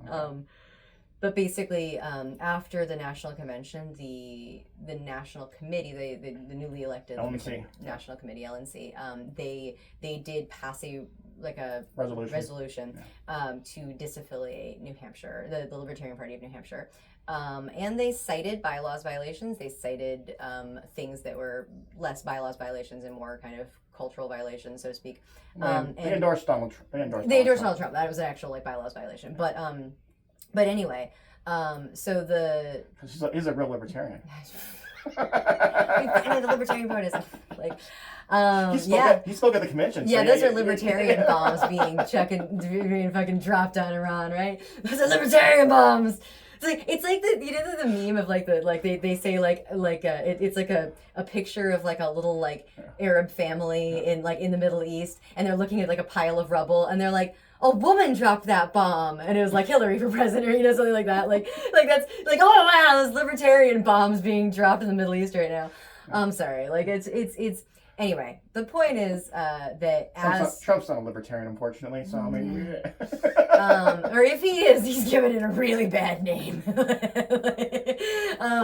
no, the point is that yeah, the Libertarian Party of New Hampshire has an automatic capability of appeal, and so the Judicial Committee, I think they have 60 days. I'm not actually. I don't remember off the top of my head what the appeal date, time to appeal is. But I'm presuming that they're going to appeal. And I mean, and to be honest, when it comes before me, my job is to read, the original thing that the LP, the LNC did, to read, the counter argument from the representatives from LPNH, to read the amicus briefs that come about around that, people giving additional information or whatever, and then to rule on it based on literally the bylaws, the policy manual, the statement of principles, and and the actual facts of the case. So I mean, there are arguments being floated that might be compelling arguments, and I'm not I literally can't make a judgment until I've actually seen it all in front of me. You're being objective. I am, and that's the thing, is that I genuinely believe in objectivity, and there was a bit of controversy with when the Judicial Committee was elected. Did you follow this at all? Well, I know you got the top. You're the top vote getter. I was the top vote getter. Yeah. And then also Ken Molman. And then basically we have approval voting. So you have to vote for people by approval. So you can vote for anyone you want, however many people you want to be, but basically you have to get 50%. A majority. You have to get a majority. So you have to get 50% plus one. And so Ken and I are the only ones who got 50% plus one. And then we didn't have a second round of voting. And so I wanted to move to have a second round of voting so that Ken and I were not the only people on the Judicial Committee. Yeah. There's supposed to be 7 people. And then somebody proposed it like the wrong way, so then like it was being ruled dilatory and it was a whole thing. And I was like, guys, just like breathe and like let's get through the other elections. Everybody cares about getting through the other elections, and then we'll go back and we will do this. And then of course like it was just a shit show and it didn't happen. And then everyone's like, well, like we've got to. That sounds like a libertarian. Right. And the thing is that at previous conventions, there's been a couple of things that have happened. Is that like they voted to have additional rounds of voting. Other times they have voted to accept the next like 5 top vote getters or the next top vote getters. That's happened a number of times. And then, but what happened in 2016 is that basically like 3 people were elected to the JC, and then their job is to appoint somebody. Appoint the other people. And so they had to appoint 4 other people, and they decided at the time, and this was 2016, they said anybody who was in the nomination list is effectively noted because they failed to get 50% plus one of the membership there, and so they are not acceptable to the delegates. And so that's how they did it, and they ended up appointing 4 people. And the 4 people they appointed were it was really interesting. They appointed like Michael Badnarik. They appointed. Is he still alive or he died in 2022. Okay. But he was 2004? He was 2004. Okay. Yeah, I mean, it was my first campaign that I worked on. Oh, okay. But anyway, so they brought in like 4 people, and they had a really good session. I think honestly, I don't even think a case came before them during that session. But so that's what Ken and I ended up doing. Is Ken and I went, you know what? Like the precedent for this was in 2016. Is that they basically decided that anyone who'd been nominated at convention who failed to get 50% plus one was effectively noted. They effectively like they weren't good enough for the delegates. And like, or maybe they liked you and they just write your name and they're like, it's too much work for their people. Right. You know, like, no. But I mean, it's this thing. It's a judgment call. Like, Ken and I definitely we took advice from parliamentarians. We talked to a number of people. We even talked to the previous Judicial Committee who made this decision in the first place in 2016. Like, we talked to people. They're like, you're like, what's the appropriate thing to do here?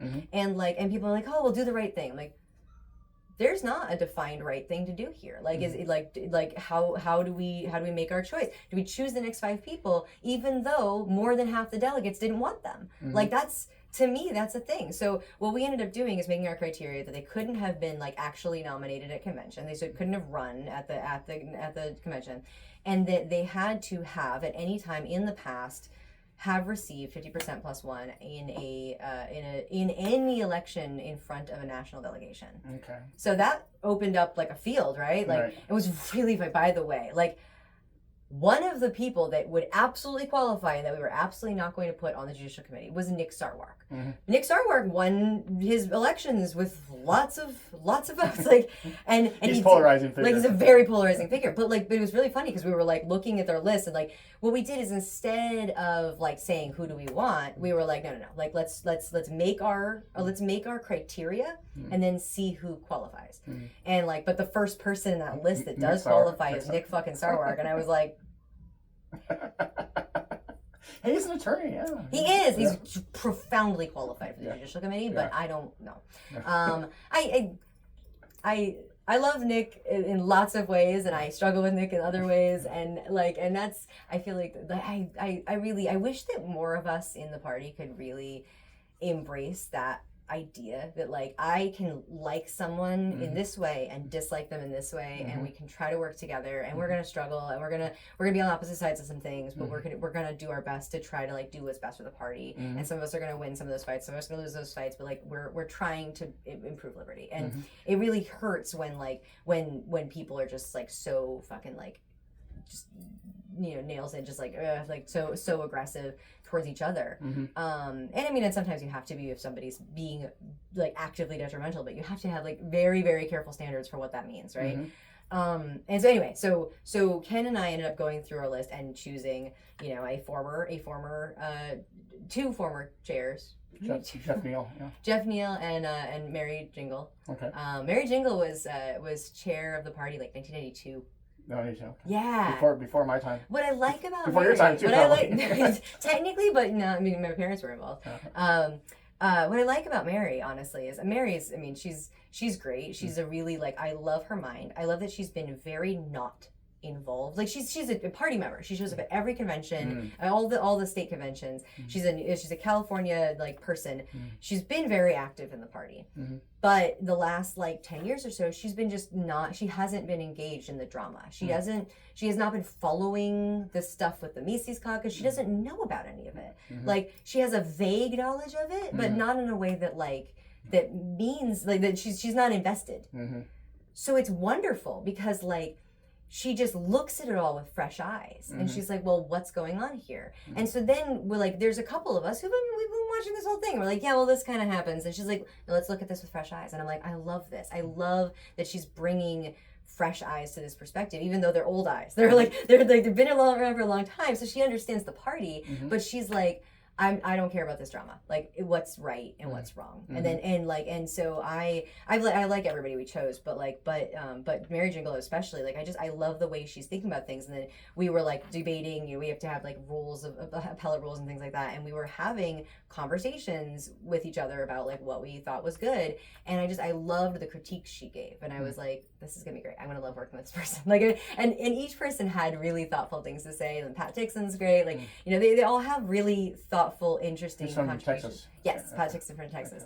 And so I think we have this really good group of people that are actively interested in doing the right thing for the party and to make sure that they're in alignment with to actually following the rules. And that I think is so important, because these are people that aren't going to go, my allegiance to hating this group of people is good. No, I don't want any of that shit. And I literally there was one person that I was this better not be you're to put you need to be able to compartmentalize. And I felt confident that would happen. And so to me that's what matters, is that is we can have strong opinions. We're all going to have strong opinions about shit, but you have to be able to compartmentalize, especially on the Judicial Committee. And I think it's a beautiful thing to be able to step back and be okay, we step outside myself for a second and think about this, and I mean, it's an act of agency, but it's also an act of of just kind of stepping back and just being all right, I am in service to the bylaws. I'm in service to the delegates. I'm in service to the party, and so that has a definition. That has a meaning that's beyond how do I feel about this. Yeah. So is that why you became a libertarian? Because your parents were libertarians, or is it? I mean, I guess they raised you that way too. They did. They did. I mean, I don't know how it could have gone any other way. I guess, my brothers are both libertarian. I mean, one of my brothers is a member of the Libertarian Party. But I mean, my brothers are liberty inclined, but they have their differences. I definitely went the most hardcore. I'm probably more hardcore than both my parents. But I mean, being raised in it, I was raised on Ayn Rand and Heinlein and Murray Roth. My parents used to host salons at our house with Irwin Schiff, Roger McBride, and Murray Rothbard and people like that. And so that was just the environment I was cultivated in, is this environment of just kind of the libertarian philosophy, libertarian writing, libertarian ideas, and then kind of all posited and that perspective was brought to me. Whenever I'd read the news and I'd go, Mom, what do we think of this? And she would bring that libertarian perspective to everything she told me about. And I didn't, not all of it. I didn't go oh yeah, that's I 100% agree with everything you say. We have differences. Also, my mother refers to herself as an anarcho-syndicalist, and I am definitely a capitalist. Right. So we have our differences. But she raised me in a very check your biases, check your premises, work from first principles, consider things fully, play the tape to the end. When you so when I think about something, people will be oh, is this right or wrong? And I'll be well, okay, so what are we talking about? What's the principle? And then not only do I think about the principle. I think about, okay, so where does this put me on this issue, right? Like where like I'm looking at the premise, like the basic principle of an issue. Where does this put me on this situation? Like this, the violent cops or healthcare or whatever, like whatever it is. I think of the principle. I look at the issue, and then just to check myself, I think about that principle in alignment with different issues. And I go and so if I look at something and I go, well, this sounds good. I feel like the correct answer is X because the correct answer is A because that's how I feel about this thing. I will go, okay, so if that's true, then that means this. And if that means this, then how does that apply to other issues? And if I don't like where that went, I have to re-examine that. I have to go, wait. So that principle, is that where I'm at? So I actually I will spend my time looking at if I follow this through, if I go this is this, then if I'm following that line of thought and I believe this, then this is now my answer for everything. And if I'm not comfortable with that, then I need to go back and look and reassess that principle and make sure that I'm all in alignment. And that's how I think about every fucking issue. And it's super, super frustrating. And but that's how I was raised. Right. So growing up in a libertarian household, I would argue with my mother. I'd be like, but if we apply this principle to this, then I can have ice cream for breakfast. You know what I mean? And I would just go. I'd be like, this is my argument. And I would do this all the time. And your mom was it was a very frustrating child, but I think I made her proud. But it was very frustrating. Oh, she loves you. I talked to her about it. So. But she so she raised me in that. I sometimes think that I really became exactly what she made. But I think she wasn't prepared for exactly what that ended up being. I think she did all the things and I became what I became, and she was like, shit, that worked way too well.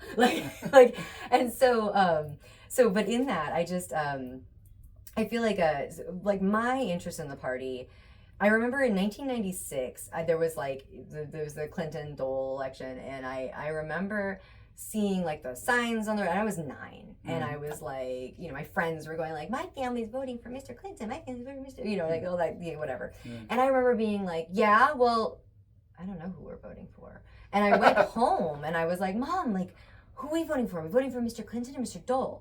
And Mom was like, we're voting for Harry Brown. Yeah. And I was like, oh, okay. And so then I went out, playing with the kids in the neighborhood, and I was like, we're voting for Harry Brown. Harry Brown's gonna be the next president. And then the election results came out the next day, and the next day from the election, it was weeks before, but it comes along, and I look at the election numbers and I see how small Harry Brown's number is. Yeah. And that was my first taste of the defeat of libertarianism.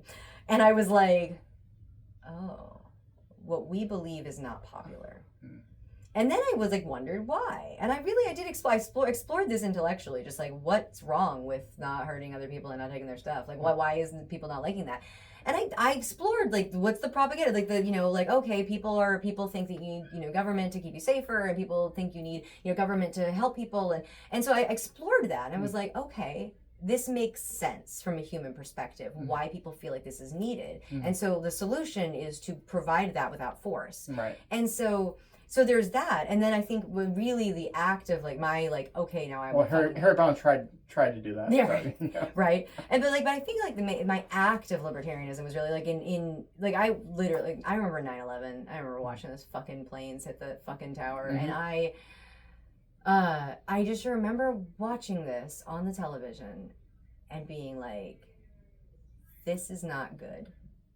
Obviously. This is not good. I was like, this is not I was like, this I can feel the temperature of everybody, right? Everybody's upset, everybody's sad, everybody's angry, everybody's a lot of things. And I went to Mom and I was like, why would someone do this? Why would this happen? And Mom said, this is called blowback. And I went, what? And she started trying to explain the entire Middle East quagmire to me, everything. She tried to explain, oh, well, Reagan supported the Mujahideen in Afghanistan during this period, and then this caused this, and then this, and this, and this. And I'm just 13, and I'm like, okay. And then I'm like, so what's going to happen now? And she's like, well, we'll probably go to war.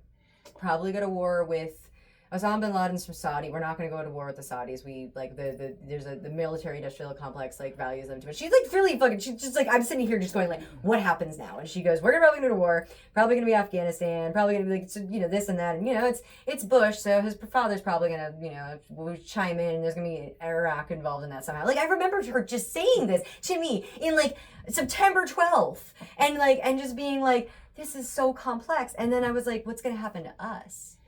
Like people, Americans. And she was like, well, they're probably gonna try to like do a lot to combat terrorism, which is going to be major violations of civil liberties and privacy. And I said, created the TSA. Yeah, you know, so. And the Department of Homeland Security. So I remember saying to Mom, so I can't do anything about war. Like I can't do anything. Like I have no power to do anything about war, right? Like you're not a weapons contractor. Yeah, like and like I'm like I can't do anything about all of these horrible things that are about to happen.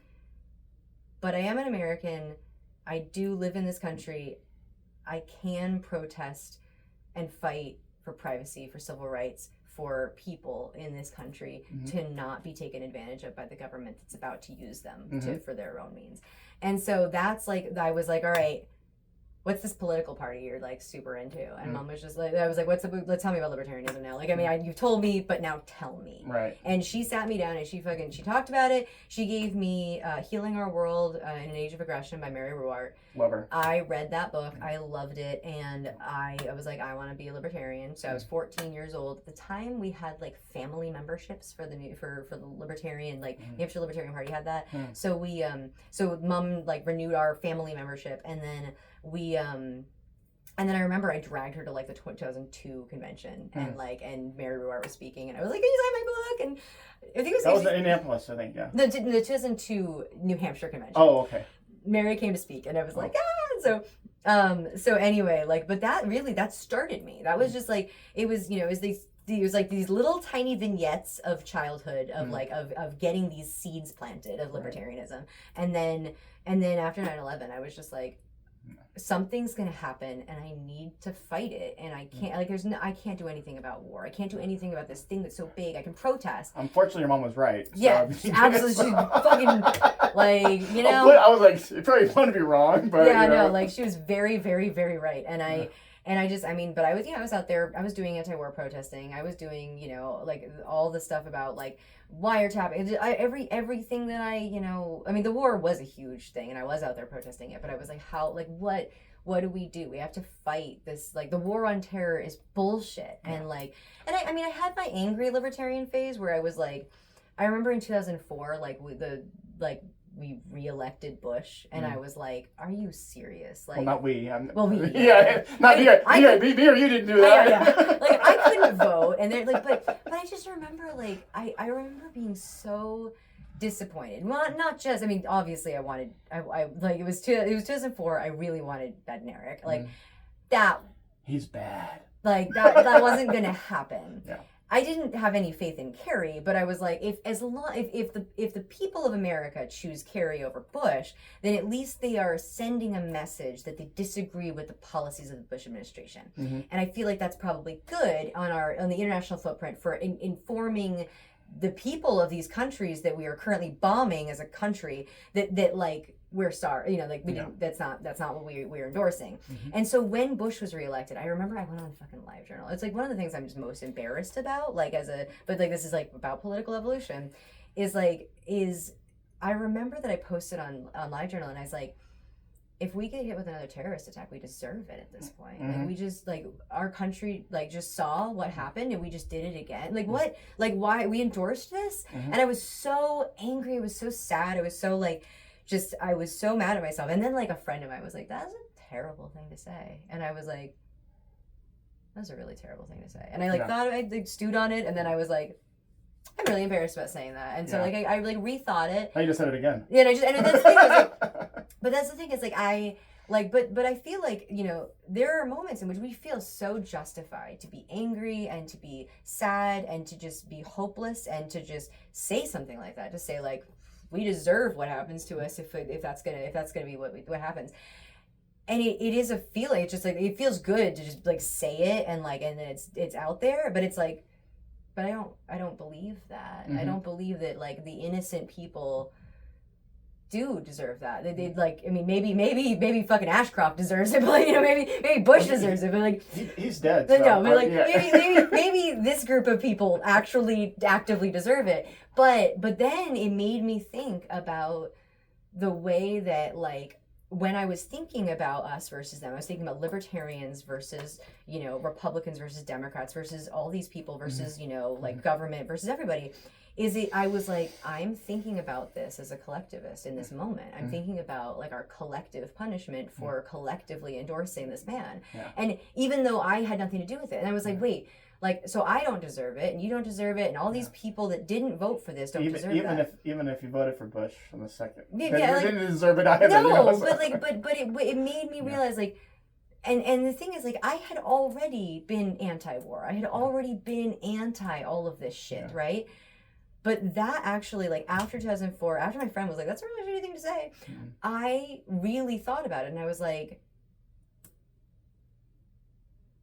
collectivism. Now, I knew collectivism was wrong. I knew about it intellectually, but that was the moment that I was like, every act of war is like a collective punishment on so many people that have nothing to do with the people, their governments or their military or their whatever. You know, the terrorist attacks happening, you know, against Israelis, or just, these are fucking just human beings that are just trying to live their lives. And the terrorist attacks that are happening, you know, like and the attacks that are happening in Gaza, and the attacks that are happening in Iran or Iraq or any all of that, those are just human beings that are trying to live, and their governments are destroying their lives, and then other governments are destroying their lives, and it's all the problem is, it is all collectivism.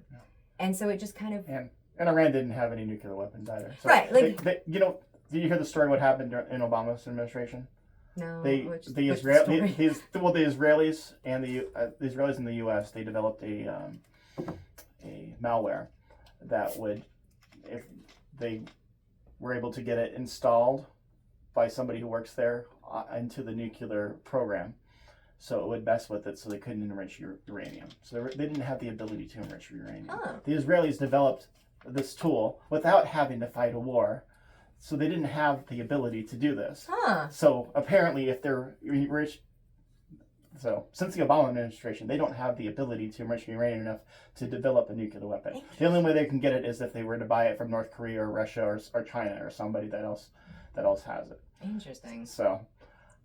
I don't think Russia is selling nuclear weapons, you know. So I mean, but they got enough. They get a lot of them, but I mean, it's all fascinating because it's just like it's. That's what I've heard. So I don't know. I don't know. I don't.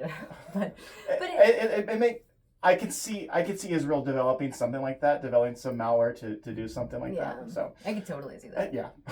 But it's just but it's that feeling of just like, you know, I had already internalized, you know, libertarian principles on so many levels, and then like that it was that thing. It was just like, I was like, there's still collectivism in here somewhere. Let's root it out.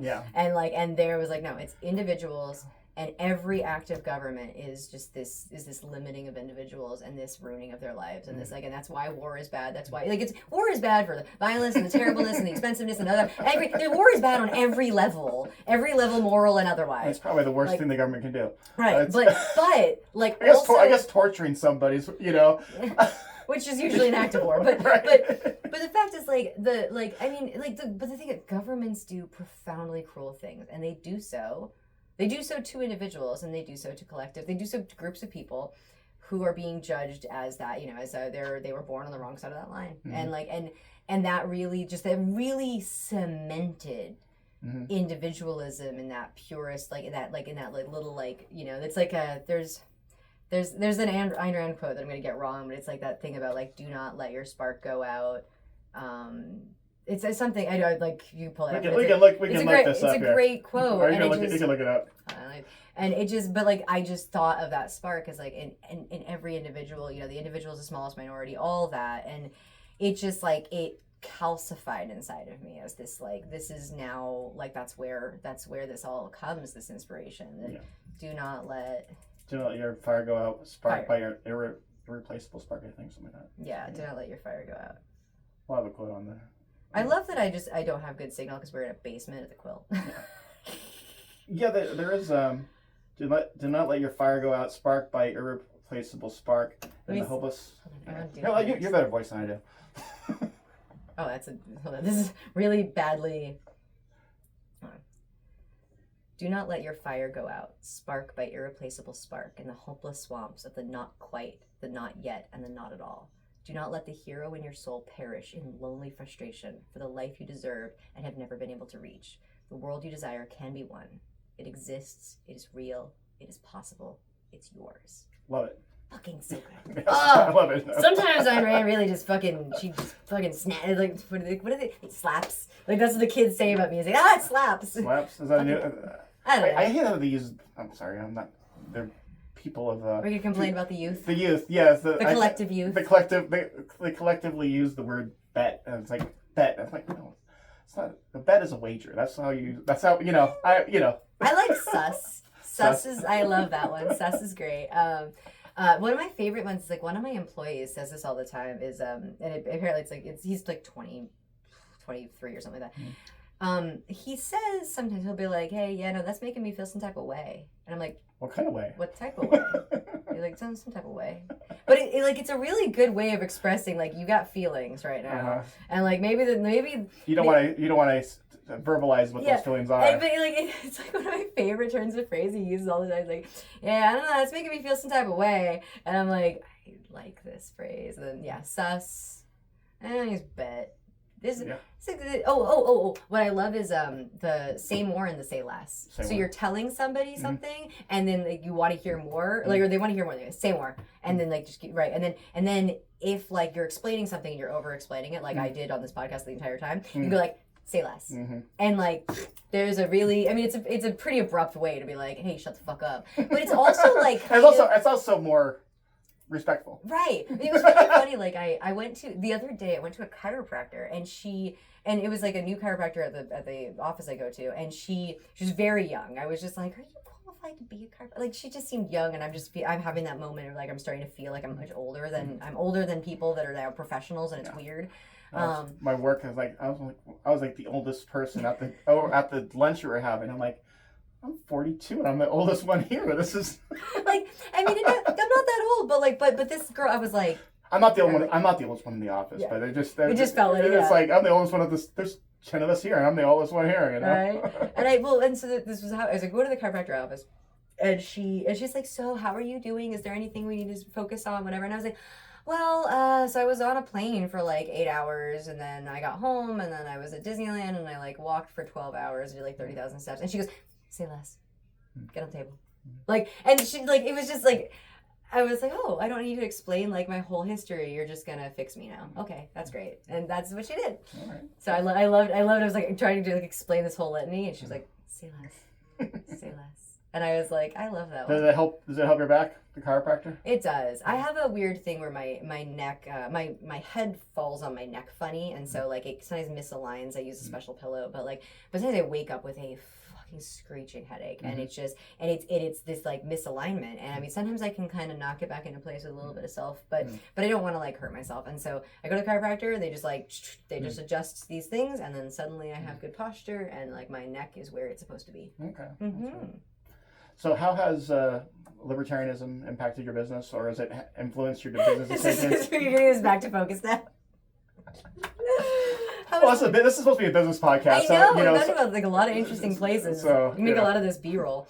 We'll cut it up, so you know. So, okay, cool. Yeah. Cut into pieces. That's fine. Cut into.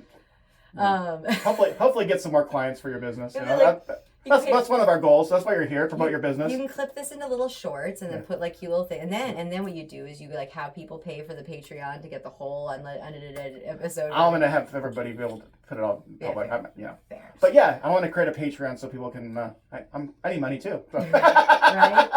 Money. I looked at my bank account. I'm like, oh, cool. After I pay all my bills, I got 20 cents in there. You know. Ooh, I've been there. But no. So how does libertarianism affect my business? or how is it? Well, what is your decisions? Yeah, I mean, part of it is like it's a lot of things because I mean, my partner Judd is also a libertarian. We are partners in love and life and in business. And yeah, he ran for vice president with John McAfee in 2016. Oh, that's a crazy guy. Mm-hmm. Or interesting guy. Yeah. No. Here's to the crazy ones. Yeah, no, John was crazy. That's the crazy ones that they're talking about him. Yeah. John was crazy, but John was wonderful. I love John, but anyway, so Judd and I, we both come from a very Ayn Randian sort of perspective on libertarianism. We're both happy capitalists. We're both and it's just it's part of the thing. It's like we as a company, it's like we love psychedelics. We actually bonded over psychedelics in the first place when we first started dating. We bonded over psychedelics, and so for us to be able to bring psychedelics to people, it just meant a lot to us. Because I mean, I've been taking psychedelics for 20 years. I love psychedelics. And and I tell people, oh, you should try this. You should try some Molly. You should try some 2CB. You should try some acid. You should try some shrooms. And when I've had the ability to, I have facilitated that. But I can't, I can't legally sell it. And so, so to kind of find this little workaround, to bring this, as I said, making meaningful experiences more accessible. For us, it's we're... it's weird to say I'm not afraid of the government, right? The government can fuck up some fucking people's lives, including mine. They can make your life live in hell. But and so it's not like I'm not afraid of the government. I just don't let fear lead the choice, right? And so we have mutual friends that they've ruined their lives, though. Yeah, no, and well. Yeah, we've had mutual friends in which the government has chosen to ruin that person's life while they were being a peaceful and positive person. And so and it's one of the things is that I know that what I do is skirts a line in a lot of ways, and it's one of the reasons that I really want to make sure that my conduct as a human being is I really try to bring the most positivity and the most benefit to others, and to kind of really lead with why I think this is beautiful and why I am trying to show people something more beautiful, and where that positive energy of of the freedom to control what you're doing with your mind, what you're doing with your body, that freedom is profound and innate and essential. And here you are able to use these compounds to bring it to a new place and to improve it and to rise. And so that's a distinctively libertarian thing to me, but it's also someday, and if I'm facing down the barrel of a government gun and they're going you did this, I want to be able to say I'm proud of everything I did. I want to say I want to be able to say that everything I did was to help people reach a better part of themselves and to explore and to It can help medicinally, it can help therapeutically. People use it for PTSD, people use it for ADHD, people use it for depression. It also can help people connect. It can help people get over, as I said, PTSD. It can help people get over, but it can also just be a beautiful experience. It can be so much fun. It can be, it's also when you microdose Zoom, it's a great productivity tool. A lot of people find that it's really productive. It's also when you take a little bit more, it's a creative dose. It's productivity, it's creativity, it's therapy, it's recreation. And at the end of the day, I always say that recreation is a form of medicine, because when we are joyful, when we are happy, when we are laughing, not only is it just just look at that. That makes, if we're in a place of good spirits, it's better for our bodies, it's better for our health, it's better for everything, but also literally it's better for our health. Laughter, a certain amount of sustained laughter reduces cortisol by 30% in your body. These are actual observable things. And you take some fucking shrooms, you're gonna giggle a lot. It actively does benefit you. And so, at the end of the day, it's I believe in libertarianism because I believe that people have the right to be free. They have the right to do what they want with their bodies and their lives, as long as they're not hurting anybody else.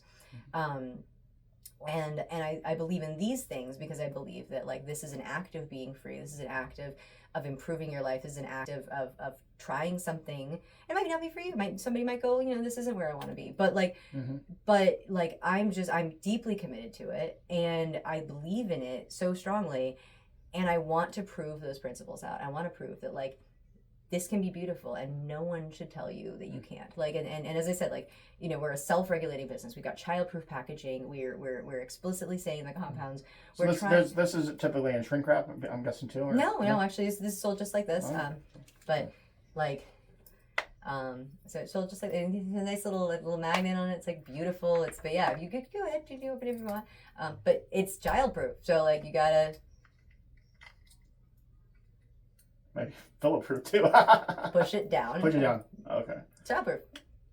Oh, okay. It's like a a medicine thing. So you don't want to take all these at the same time. I wouldn't. If I was you, I wouldn't. Take one. Take one for a light experience. Each tablet is equivalent to taking half a gram of shrooms. Okay. So you can kind of titrate your dose based on like your preferences. Okay. But and so most people like for kind of a fun night might go like 1, 2, 3, and then like higher than that like. You're getting into exploring like trippy territory to transcendental territory, so you might want to be more careful. Mm-hmm. But yeah, I mean, the whole thing is that like libertarianism has informed my business because, like at the end of the day, you know what I believe in and what I'm doing here. It's in alignment, and that's for me. That's a huge. So 2 tabs moderate, then trippy's 4 tabs. Yeah. Transcendental is 6 tabs. Yeah. There's 6 in each one of these? There's 10 in each one. 10, okay. Yeah, so you can go all the way. So 10 would be really transcendent. Yeah. We call it a hero dose. But I don't know, it's just, it's for me, it's like, I like to be in alignment with myself. Mm-hmm. And so, you know, the things that I believe need to be put into my actions and like, and so, like I spend my time trying to line myself up with what I care, what I deeply value, what I want to bring into the world, and I sometimes like I'll go to take an action in my life, and I will be like, is this in alignment with what I value, what I want to, and it even as basic as like. As you know, I'll just kind of be choosing how to like waste a day. I'll be like, oh, like I'm, you know, like I've got some free time. What do I want to spend my time doing? And sometimes I'll be like, I want to play video games. I'm like, is this in alignment with what I want to be doing? Like, what is this servicing? Is this serving who I'm trying to be and what I'm trying to do? Right. And like, and I mean, sometimes I go on the internet and I want to argue with people, and I'd love to say something quick and witty and mean, and I'm like, is this? That's not you. It's not me, no. And it's because it's like it's. You know, it doesn't. I guess if somebody has to get really your nerves, I guess. But that's the thing is I'm so, you know, I'm aware. I have the thoughts. I have some thoughts too. Like, but I just go like, is this serving the person that I want to be? The person that I'm cultivating a person. Mm-hmm. I am a person that I'm cultivating the greatest form of myself. Mm-hmm. And I'm, you know, and yes, it's apparently a drug dealer. It's apparently a lot of things, right? But like. Libertarian drug dealer. Yeah, right. But you know, it's like I, you know. Well, you're not a hypocrite, so no, you know, so like, but I just like I'm cultivating this person who I am, and I think about it like I joke all the time that I'm living for my obituary. Is I just like I'm thinking about like when I die, there will be a bunch of people at a funeral, and they will be talking about me, and I can't control what they say. I can't control anything about anybody says about me, but what I can do is live a life that inspires them to say the things I want them to say about me. And what I want them to say is that I was kind and I was bold, that I believed strongly in things, and that I did those things because I put my money where my mouth was. That I was approachable, and I tried to make things that are complicated and complex and difficult and esoteric. I tried to make them more achievable and unaware, and like and I try to bring that to people. And so I spend this time like writing this like who is this person that is Avens O'Brien, and then I write these adjectives, I write these ideas of who I am, and then I then live my life in service to that person, to become that person. And so that aligns with me, you know, the way that I express my politics, the way that I express my business, the way that I the way that I act in my business. Like I work with people, and I've had to let people go. I've been like, you are not in alignment with how our company is going to operate. And I'd say like, you know, like I hope you find a different opportunity. I hope you find your pleasantness, but like I will not be operating with somebody that acts in this particular way. It's just not, that's my principle. And so that's how I try to align like the life I'm living, everything that I'm doing, I try to line up to this greater self, right? and this principle, this like first forms, Plato's forms, like it's like I'm trying to make that and I'll never achieve perfection, but I will achieve the best that I can and be the best that I possibly can. And so it's like I like to think it's discipline, it's resilience, it's desire, and it's building the competency to do what I want to do. And so that serves the business in the ways that it does. I mean, like I love what I do. I love Judd makes all this packaging was designed by Judd. Okay. Yeah, he did all the design work. He comes up with these ideas. He says, let's do this, and then I go, how are we going to make this work? And that's what I do in our companies. I'm the head of operations. He's the head of ideas and everything else. He does a lot of the hard negotiations and I don't know if he still is he was a commercial real estate broker. Yeah. So he's really good at high intensity negotiations, negotiating down a vendor, all that kind of stuff. He does that kind of stuff for me, for us. But he's part owner too, I'm assuming. Yes, yeah. I mean, he and I own the company. He actually owns more of the company than I do, but he put in more money. But the fact is, together. Well, you sell a lot of commercial real estate. You have a lot more money to put in. No, just jokes for me. No, but no, he put forth the money. He got the investor. He did that. And what I do is I make it work. And so he goes, I have this idea, and then I go, how are we going to make this work? And I figure out the team that's going to do it. I figure out how it's going to work on a functional basis. And I figure out operationally how to execute his vision. And together we are the vision, the execution.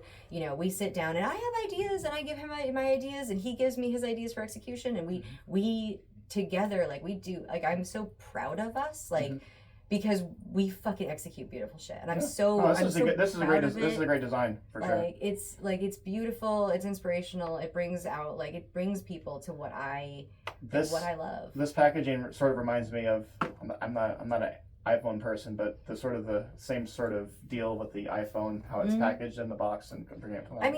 Apple's a huge inspiration to us, and it's funny because there are other companies out there that sell products cheaper than us, that sell. Their Matosine does not come from our lab. Their Matosine has never been tested. I have no idea what its quality index is. I have no idea what its purity index is. But they sell it a lot cheaper than us. And people will go, you should be more like them. And I go, Apple doesn't concern itself with Temu. Apple is not going to less. And I that sounds like a fucking conceited thing to say about my own company, but it's but at the end of the day, Apple is not Apple's not going after Chromebook users or people like Chromebook. Sorry. Hey, I got it for $25 on Craigslist. Well, so the fact is but the thing is there's a huge market, and I'm a pluralist. I believe in pluralism. Yeah. And so I believe there's going to be people who are going to want the cheaper thing that maybe lower quality or the more expensive thing. There's going to be I'm also not I'm using Apple as an example, but there's all sorts of luxury brands I have no interest in, right? Yeah. I like the function and form and aesthetic of Apple. But I also say, I'm just look, I'll be Apple in this situation, and someone else can be Temu or whatever. Yeah. Oh my God, Samsung, but I have also, what's funny? I'm a MacBook user and a Samsung user. I have a Samsung Android. My phone is an Android. Huh, okay. I'm just weird. I don't know. I actually recently I bought a Windows computer for the company, and I fucking hate it. And I was I grew up on Windows. And then I turned into a Mac user, but I just can't justify that much for a fucking iPhone. And I really think I love Android. I've been using Android since the beginning. The very first Android. Well, you used to sell phones too. Yeah, I did. I used to work for T-Mobile, so we sold the very first Android phone. It was called a G1, and so I had that, and then I had the Samsung and whatever. And I have used Apple. I've used Android all along. So. Was that your first job? No. My first W-2 earning job was at a Wilson's Leather in Manchester, New Hampshire, on South Willow Street, in the Mall of New Hampshire. Okay. Wilson's Leather was open. It closed in 2008. And, but yeah, that was my very first job, selling leather coats to people. Okay. And and that's the thing. That would be a difficult sell, I think. Right. On a day like today, leather coat. Well, the thing is that we also, we sold wallets and, other, belts and things like that. And, also riding, we sell motorcycle jackets, so that was popular at this time of year. But honestly, that was a huge thing for me. Is that I remember, because I was in a libertarian family. My parents were homeschoolers. So I started college early. So basically 9/11 happened. I was 13. And then the next year I turned 14 and I went to college. And so then I'm in college. I'm like, it's like that early like thing.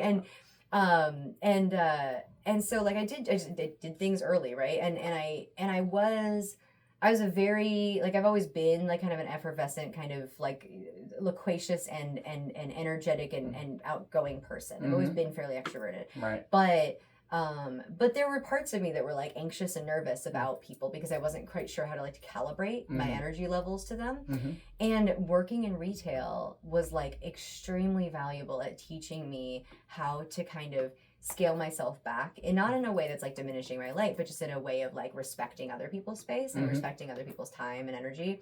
And so that little retail job taught me a lot about like when a customer walks in, they don't care how smart I am. I don't need to prove how smart I am. I need to find out what they need and I have to sell it to them. Right.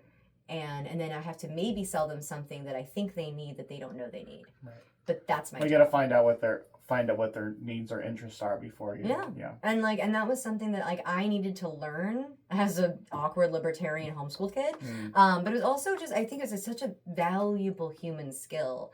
And I credit it, like Wilson's Leather, my boss at the time, Colin Richard, amazing guy, taught me so much about this like nuance of human interaction that I really didn't get. And then from that I went and I worked at T-Mobile, and then I worked in nightclub entertainment in Vegas, like setting up like introducing men to women and like and introducing people to their drugs. And your friend introduced you to Judd, so and then the next job I had after that is I worked for Peter Schiff. I worked for Peter Schiff doing I was one of his account managers to handling like his wealth management accounts. So like his brokerage. And so I was one of his assistants. I would call his customers and be like, hey, you know, Peter wants you to invest in this or whatever. Like we do all that, and then so I was like assisting with that, and then from that we did a private placement investment loan like into a small startup company. And after I helped with that private placement, like so we I think we raised like $3 million or something like that. After I helped with that, the CEO and the CFO of the company were like, we actually really like you. Would you like to come work for us? And you can do our investor relations, you can do financial, whatever. So I went over to there. I worked under the CFO. I learned all about how a startup operates. And then in 2016, I left that, and Judd and I started our companies together. And so like, it was like retail, nightclub entertainment, which kind of taught me a lot about, and then I used to do like trip sitting and stuff like that. So I'd teach people about like how to trip and stuff. And then from that, like it just compounded. And then I decided to do sales with Peter Schiff, which is like, that was just like a really random like deviation, but I was like, you know what, like when I would be in Vegas and people would be like spending money and having a good time, I would pay attention to what they did for work. Lawyers seemed to be escaping their fucking lives because they were miserable. Investment bankers seemed to be having a fucking ball because they were having a fucking ball. And I was like, I'm interested in brokerage. so one of the people that I had met in LA is just like, he worked for Peter Schiff, and we connected over that, and then like I got the job at the firm, and it was great. And then I was going to be one of their regular brokers, and then I moved into this other company. It's called TMG. TMG taught me so much, and then I moved on, and then Judd was like, you know, the nuances of running a business that I don't know. And so, you know, he took his commercial real estate background. I took my startup background. We both took our drug background, and we were like, let's make a company. And I mean, thing is, like, Lit Club failed. Lit Club was terrible, but it wasn't our fault. But it was also like you have to be able to pivot to a market.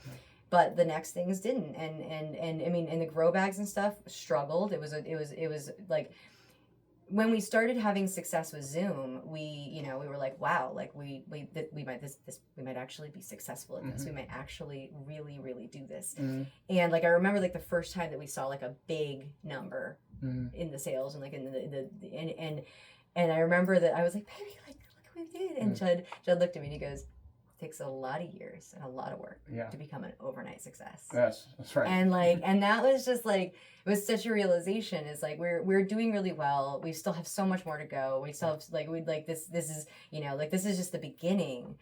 But also we've been doing it for 5 years, and it's been a slog. It's been a struggle. It's been a heartache. It's been things that didn't go well.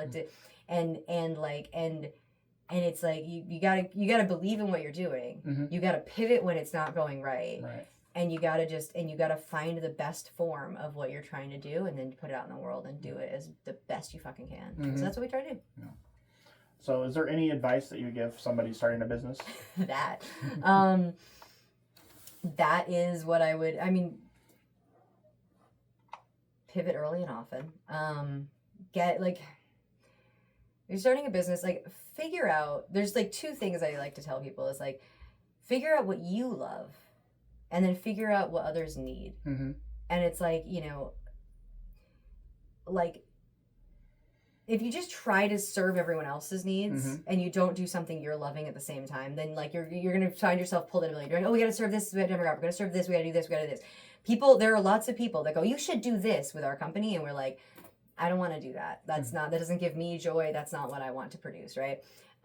So I have to remember, like, who am I serving? I'm serving the customers that are like me, and it's not exclusively like me, but it's like I keep myself in mind of like, am I proud of this? Is this what I want to be doing?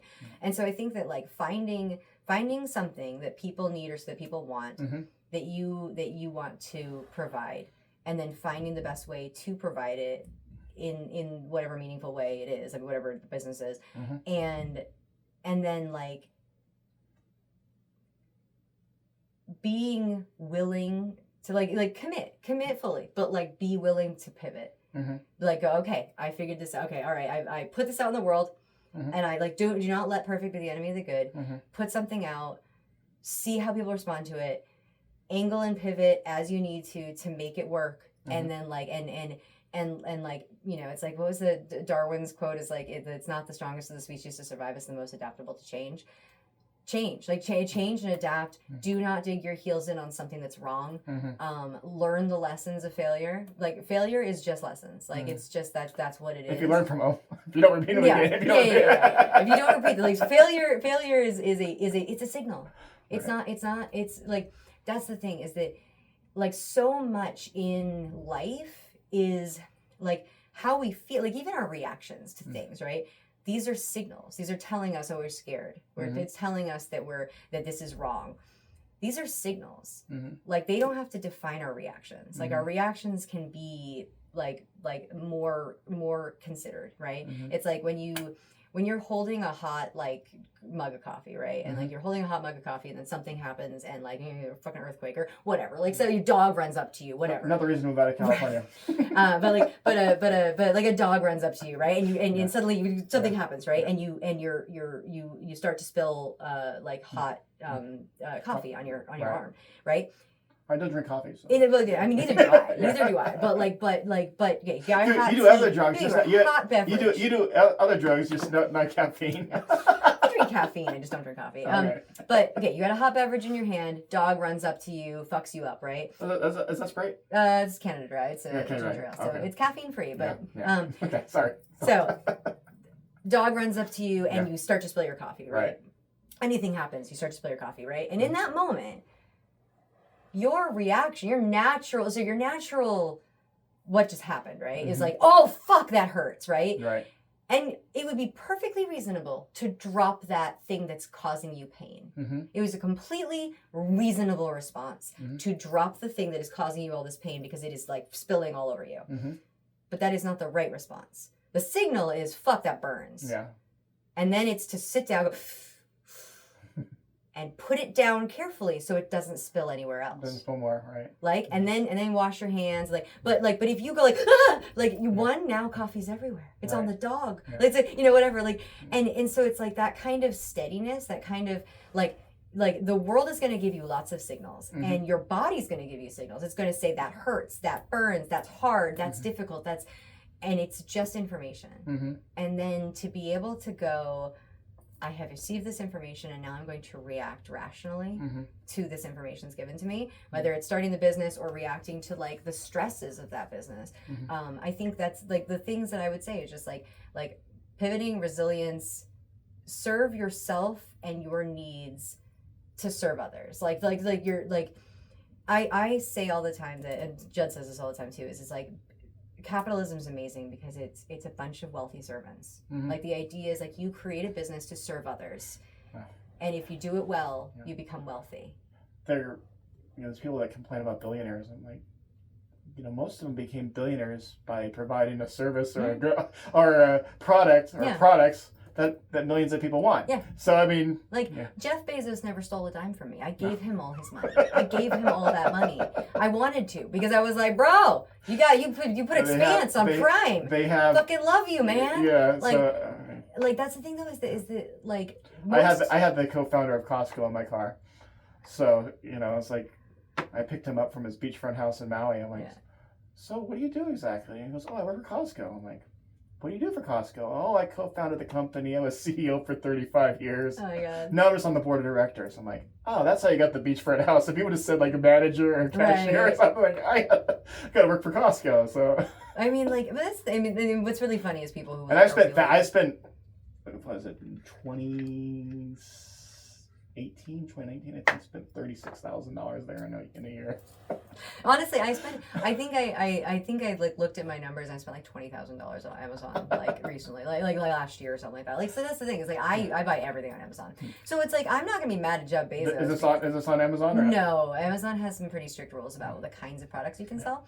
I'd love to put it on Amazon, but honestly, also Amazon takes a large cut. But most billionaires, that's the thing is that. As long as they don't use government to get it, So, I mean, there is some of that, but it's they're. I mean, government I'm not going to pretend that I'm happy about Thiel's fucking Palantir and all that shit, but and I'd love for Elon Musk to be making his rockets without government stuff, but at the end of the day, it's like. I want to see that collusion between government and capitalism go away, but also that's corporatism. But exactly. But the thing too is that most billionaires, it's so a lot of billionaires provide a little bit of value to a lot of people. Mm-hmm. So Kim Kardashian, she doesn't provide value to me, but to lots of people she provides some kind of value, and it's a tiny amount. But it's a fucking ton of people, right? Yeah. And I don't know if she's actually a billionaire. Her sister is, but her close. She's rich. That's the thing is rich people are generally so there's rich people that get their wealth by crony bullshit, right? Mm. But then most rich people, including celebrities, I don't Gary Oldman hasn't substantially improved my life, but when I see him in a movie, I'm like, damn, that man's amazing, right? And so he provides this value. And lots of people love that value, and so that value then now wealth is created through the production of a movie, and it features Gary Oldman, whatever. Mm-hmm. All these successful people are doing something that brings value or wealth or joy or something to people, and some people some items there's very expensive items that only a small number of people get, but that's one way you can serve a small number of people with very high priced items. Judd does commercial real estate. Commercial real estate is in Los Angeles. That's a big sale. It's not a retail sale. And Judd and I we both worked in sales. I guess it can be a lot of retail. Sorry. Yeah, you're right. But he wasn't used to retail sales the way that I was used to retail sales, and so and this product is a lot more. That's retail. So he's you can't buy commercial right for $60. Right. Let me know if you can find that. He was used to spending months telling somebody about something, about a property and doing all this work to get someone to buy a $5 million building or a $12 million building. And here, it's I don't want to spend months telling you to buy this. But what I can do is Judd will work with the distros, because distros are going to buy, tens of thousands, hundreds of thousands of dollars worth of product. Mm. And so he's going to work with them. He'll cultivate this big relationship to make that big sale. Whereas I will be like, hey, so let me tell you about this quick little retail item for $40, and I'm gonna do it snappy and quick. Right. And it's a skill set both of us need. And that's the thing is don't poo-poo people who have skills that you There's another business advice is there are people who will have skills that you don't, and you need them, and you need to learn how to work with them. You also want to hire people with the skills that you're lacking in, or Judd's lacking in, or both of you are. Yeah. Ideally, if you and your partner don't have those skills. They want to hire somebody who's Yeah. better at doing those things that. Like, I can be a bookkeeper. I have no desire to be a bookkeeper. You've done that too. Yeah, it's like, it's tedious. It's like, I know how to do it. It's tedious. It's terrible. I hate it. And also, it's not worth my time because, one, I can hire someone else to be a bookkeeper. I can't hire someone else to be the voice of the company, right? And so, like, I guess you can. I can, but I have to train them, coach them. Yeah. So anyway, I think someone might have called me. I don't know. Oh, I think my phone might have buzzed. Oh, okay. But the thing is, like, I can coach. I can find people to do particular types of work for me. So in the same vein, like, I can be a bookkeeper, but that's not a good use of my time. Right. So then I have to learn how to find a bookkeeper. I need to be able to go, okay, they're going to be different than me. They're going to do things differently than me, but do they do it right? Do they do it right enough? Like, do they do it correctly? Yeah. And it just kind of... also saving me 5 hours of my day. You know? I'm like, I could do this, but is this the best use of my time? Yeah. You know, I could sell $100,000 of product in a couple hours, or should I hire somebody for a couple $100 to... Right, and that's the thing too. Is like my salespeople. Some of my salespeople don't sell the way that I would sell, but they do a good job. My customer service, like, sometimes I look, and this will happen. It's like, I will look at someone and I'll go, I could do this better than you, but also, I should not be spending all of my time doing these things because you need to get better at this skill, so I can coach you into being better, and I need to be able to spend my time on this thing that no one else can do. Mm-hmm. And so being able to identify the things that you need to do because you're the only one who can do them. But also that one of the biggest things is just like never, like, when we have a new product come out, and then I my one employee is out sick with the flu, the other employee was on vacation, another employee's, I'll be like, fuck, I need to make 1,000 of these. I will fucking go do this thing that I pay an employee $20 an hour to sit there and do.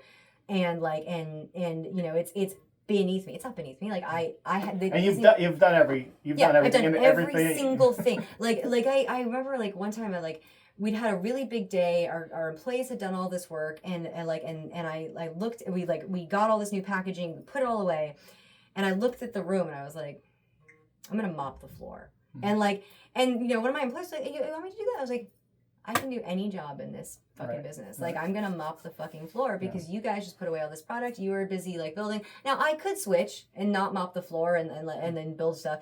But, like, I'm here to do everything I need to do to make this company successful. None of this is beneath me. If I need to fucking pack up 100,000, if I need to pack up 1,000 of these, I will pack up 1,000 of these. Mm-hmm. If I need to make a social media post because, my social media guy doesn't do whatever, like, whatever it is, if I need to get on customer service, if I need to get on, like, if I need to do sales, if I need to fucking carry heavy bags into a trade show, I will do whatever I need to do to make this company successful because it is my life. Right. And I love it, and I truly, truly, truly love it, and so it's yours. It's mine. It's mine. Like, Judd and I, this is our baby. Like, we have to have a real baby, but I'm very excited because I have this baby, and it's a Zoom baby. It's a Zoom baby and a prayer baby, and like these, like, someday we'll probably conceive a baby on these, but like, is it gonna be Molly? It's a girl. I don't think I will name my daughter Molly. That would be really funny, but no. But no, but that's the thing, is it's like, I love what I'm doing, and I love that I get to do it, and I feel every step of the way, I just feel incredible gratitude. I feel incredible gratitude that sometimes we're so busy that I need to sit down and make this fucking product just like everybody else. I feel incredible gratitude that I have to get up at 7 in the fucking morning to take a call with a distributor that is on the East Coast that I have to deal with. Like, I am incredibly grateful to have, like, it's, for me it is, but like, I feel like coming at things with gratitude, with capability to pivot, and to just bring that joy in. And I bring joy to every, like, our new facility where we set up everything. Our new facility is on the corner of a major intersection in Los Angeles, and what's really funny is it's right next to a bunch of robot delivery machines.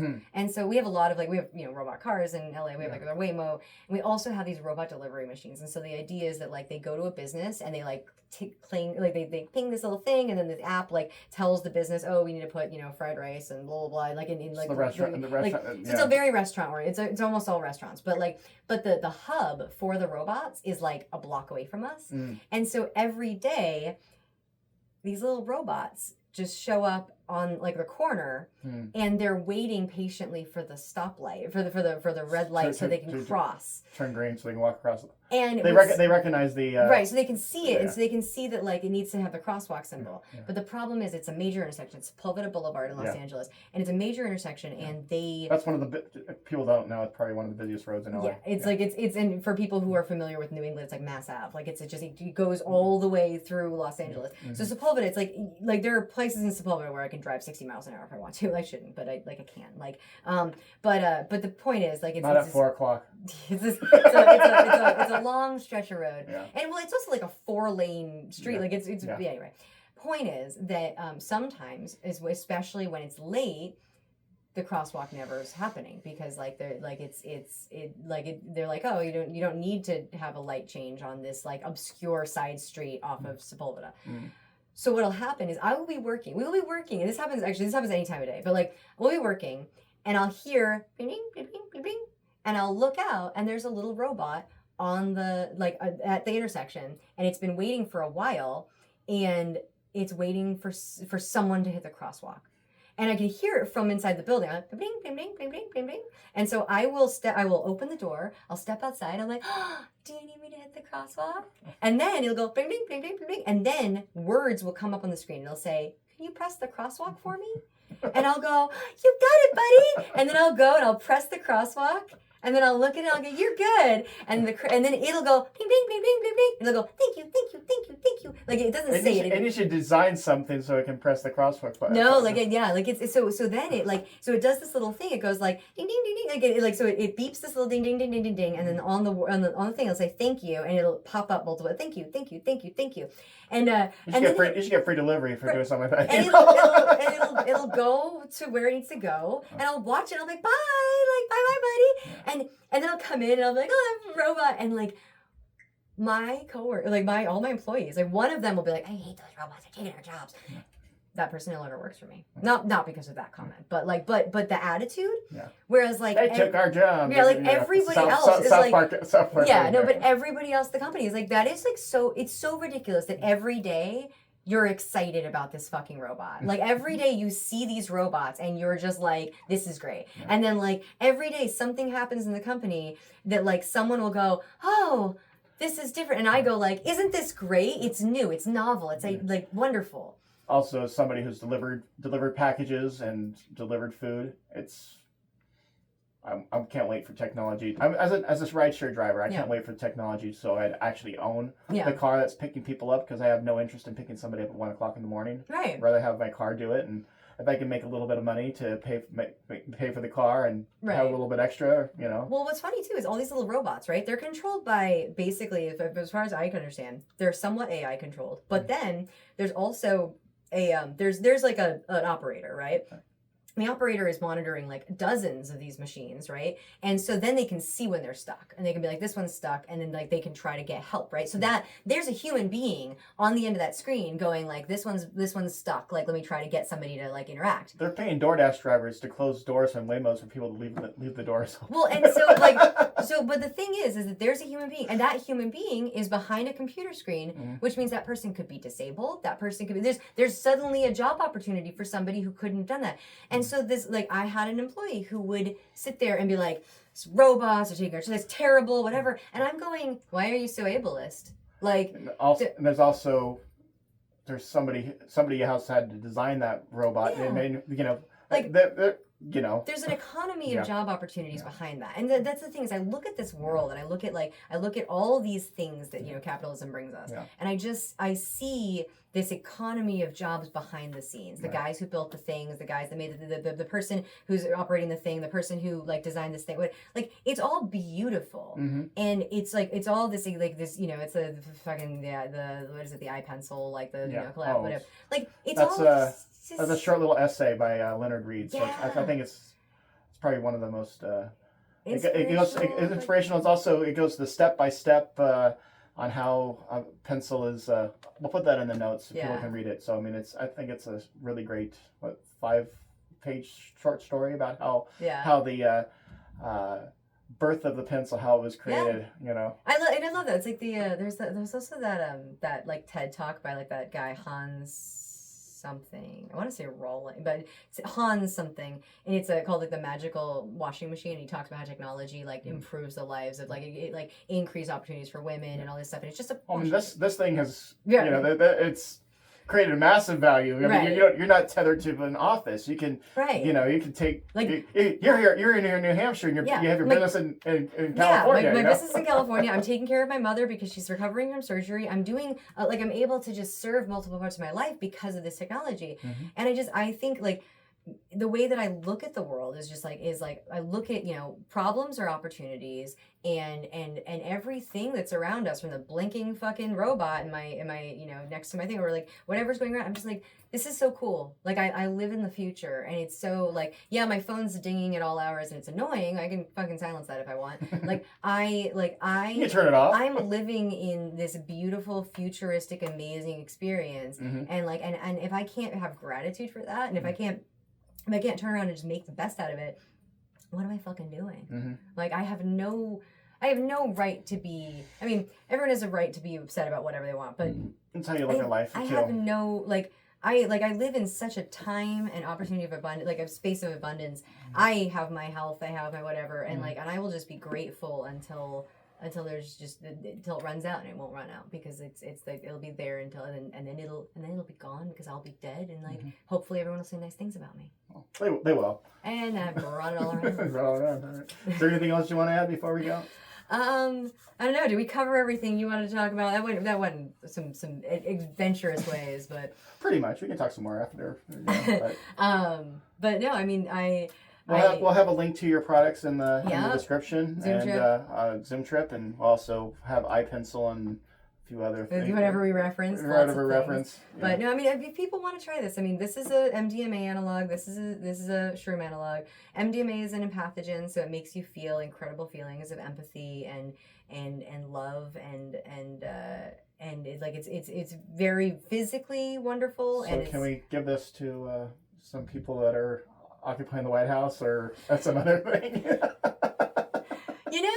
It's really funny, because there's a joke online about, somebody says something about like how, I was a libertarian and they took Molly and I realized other people had feelings, and I'm like, there's somebody else. Derek Rose, I think.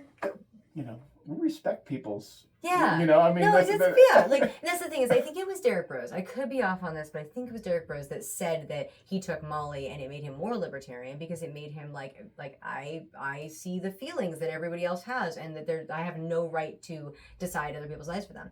And so that whole thing though is just it's I think that with empathy, people there can be downsides to how people can abuse empathy. People can weaponize empathy in ways that can be really harmful. Mm-hmm. But the fact is, I think that if everybody who is not medically contraindicated to take something like this was to take something like this, I think there would be a lot more patience and understanding, which I think is a really big key to. So who shouldn't take it? So you just mentioned that. Yeah. So. I guess you just alluded to that. So some people shouldn't take it. Yeah. So 5-MeO-PB it's related. It has amphetamine-like characteristics, and so people who if you have a heart condition, it's a serotonin releaser. So if you have major problems with serotonin yourself, like a severe depression, things like that, this can be very harmful. You just need to be honestly, you need to be careful with things and pathogens in general. You want to be careful with stuff related to serotonin, and then also, so as I said, if you have dangerously low levels of serotonin in your body, and then with heart conditions and with certain kind of physical illness that can be exacerbated by this, it really, honestly, it's the heart primarily. You just want to the other thing too is that it tends to be a bit of a diuretic, so it'll cause you to be really thirsty, get cotton mouth, you'll be thirsty, your body can overheat, and so you want to make sure that you're drinking lots of water. And so mostly it ends up being safe for most people, but if you're worried, you know, if you talk to your doctor, they're gonna be like, don't take the fucking drugs, right? Like, but like honestly, there's a website called Arrowhead that talks a lot about this, and honestly, you should treat this like you treat MDMA. So if you look online, you like really like you go into like Reddit, and you go onto like Arrowhead or things like that, you find people like talking about MDMA and like, oh, I had a heart condition, I took MDMA. You can find like what people are like, how to be careful. Like people who are on like antidepressants struggle sometimes to get get high enough to transcend on things like Zoom. And there can be with this like if you're on 5-MAOI, I think that's what it's or MAOIs. If you're on MAOIs, it can cause a thing called serotonin syndrome, where you end up with too much serotonin in your system, and it can like overwhelm you. And it like if you took way too much, it could kill you. So you like you want to be careful with things like that. We give you a lot of warnings on this. It says respect this compound. 5-MAPB is an unscheduled and pathogen similar in experience to MDMA. Overconsumption can cause dehydration, hyperthermia, and worse. No fuck around and find out. All right. And that's how we like market out all our stuff. We just say like, be careful. Yeah. And you know, if when in doubt, you can always email our support and you can say, hey, like these are my medical things. Should I worry? And like, and people will say, hey, I bought this, but I'm looking at my cardiovascular health. I don't think it's a good idea. I'm gonna sell it. I'm gonna give it to my friend. Whatever. People do what they're gonna do, but most people will have a delightful time on this, and it's this beautiful. Overwhelming feeling of love and connectedness and empathy, and it brings, it's just a delight, and I really think it could change the world. So do you have to be 18 or 21 to buy it, or what's true?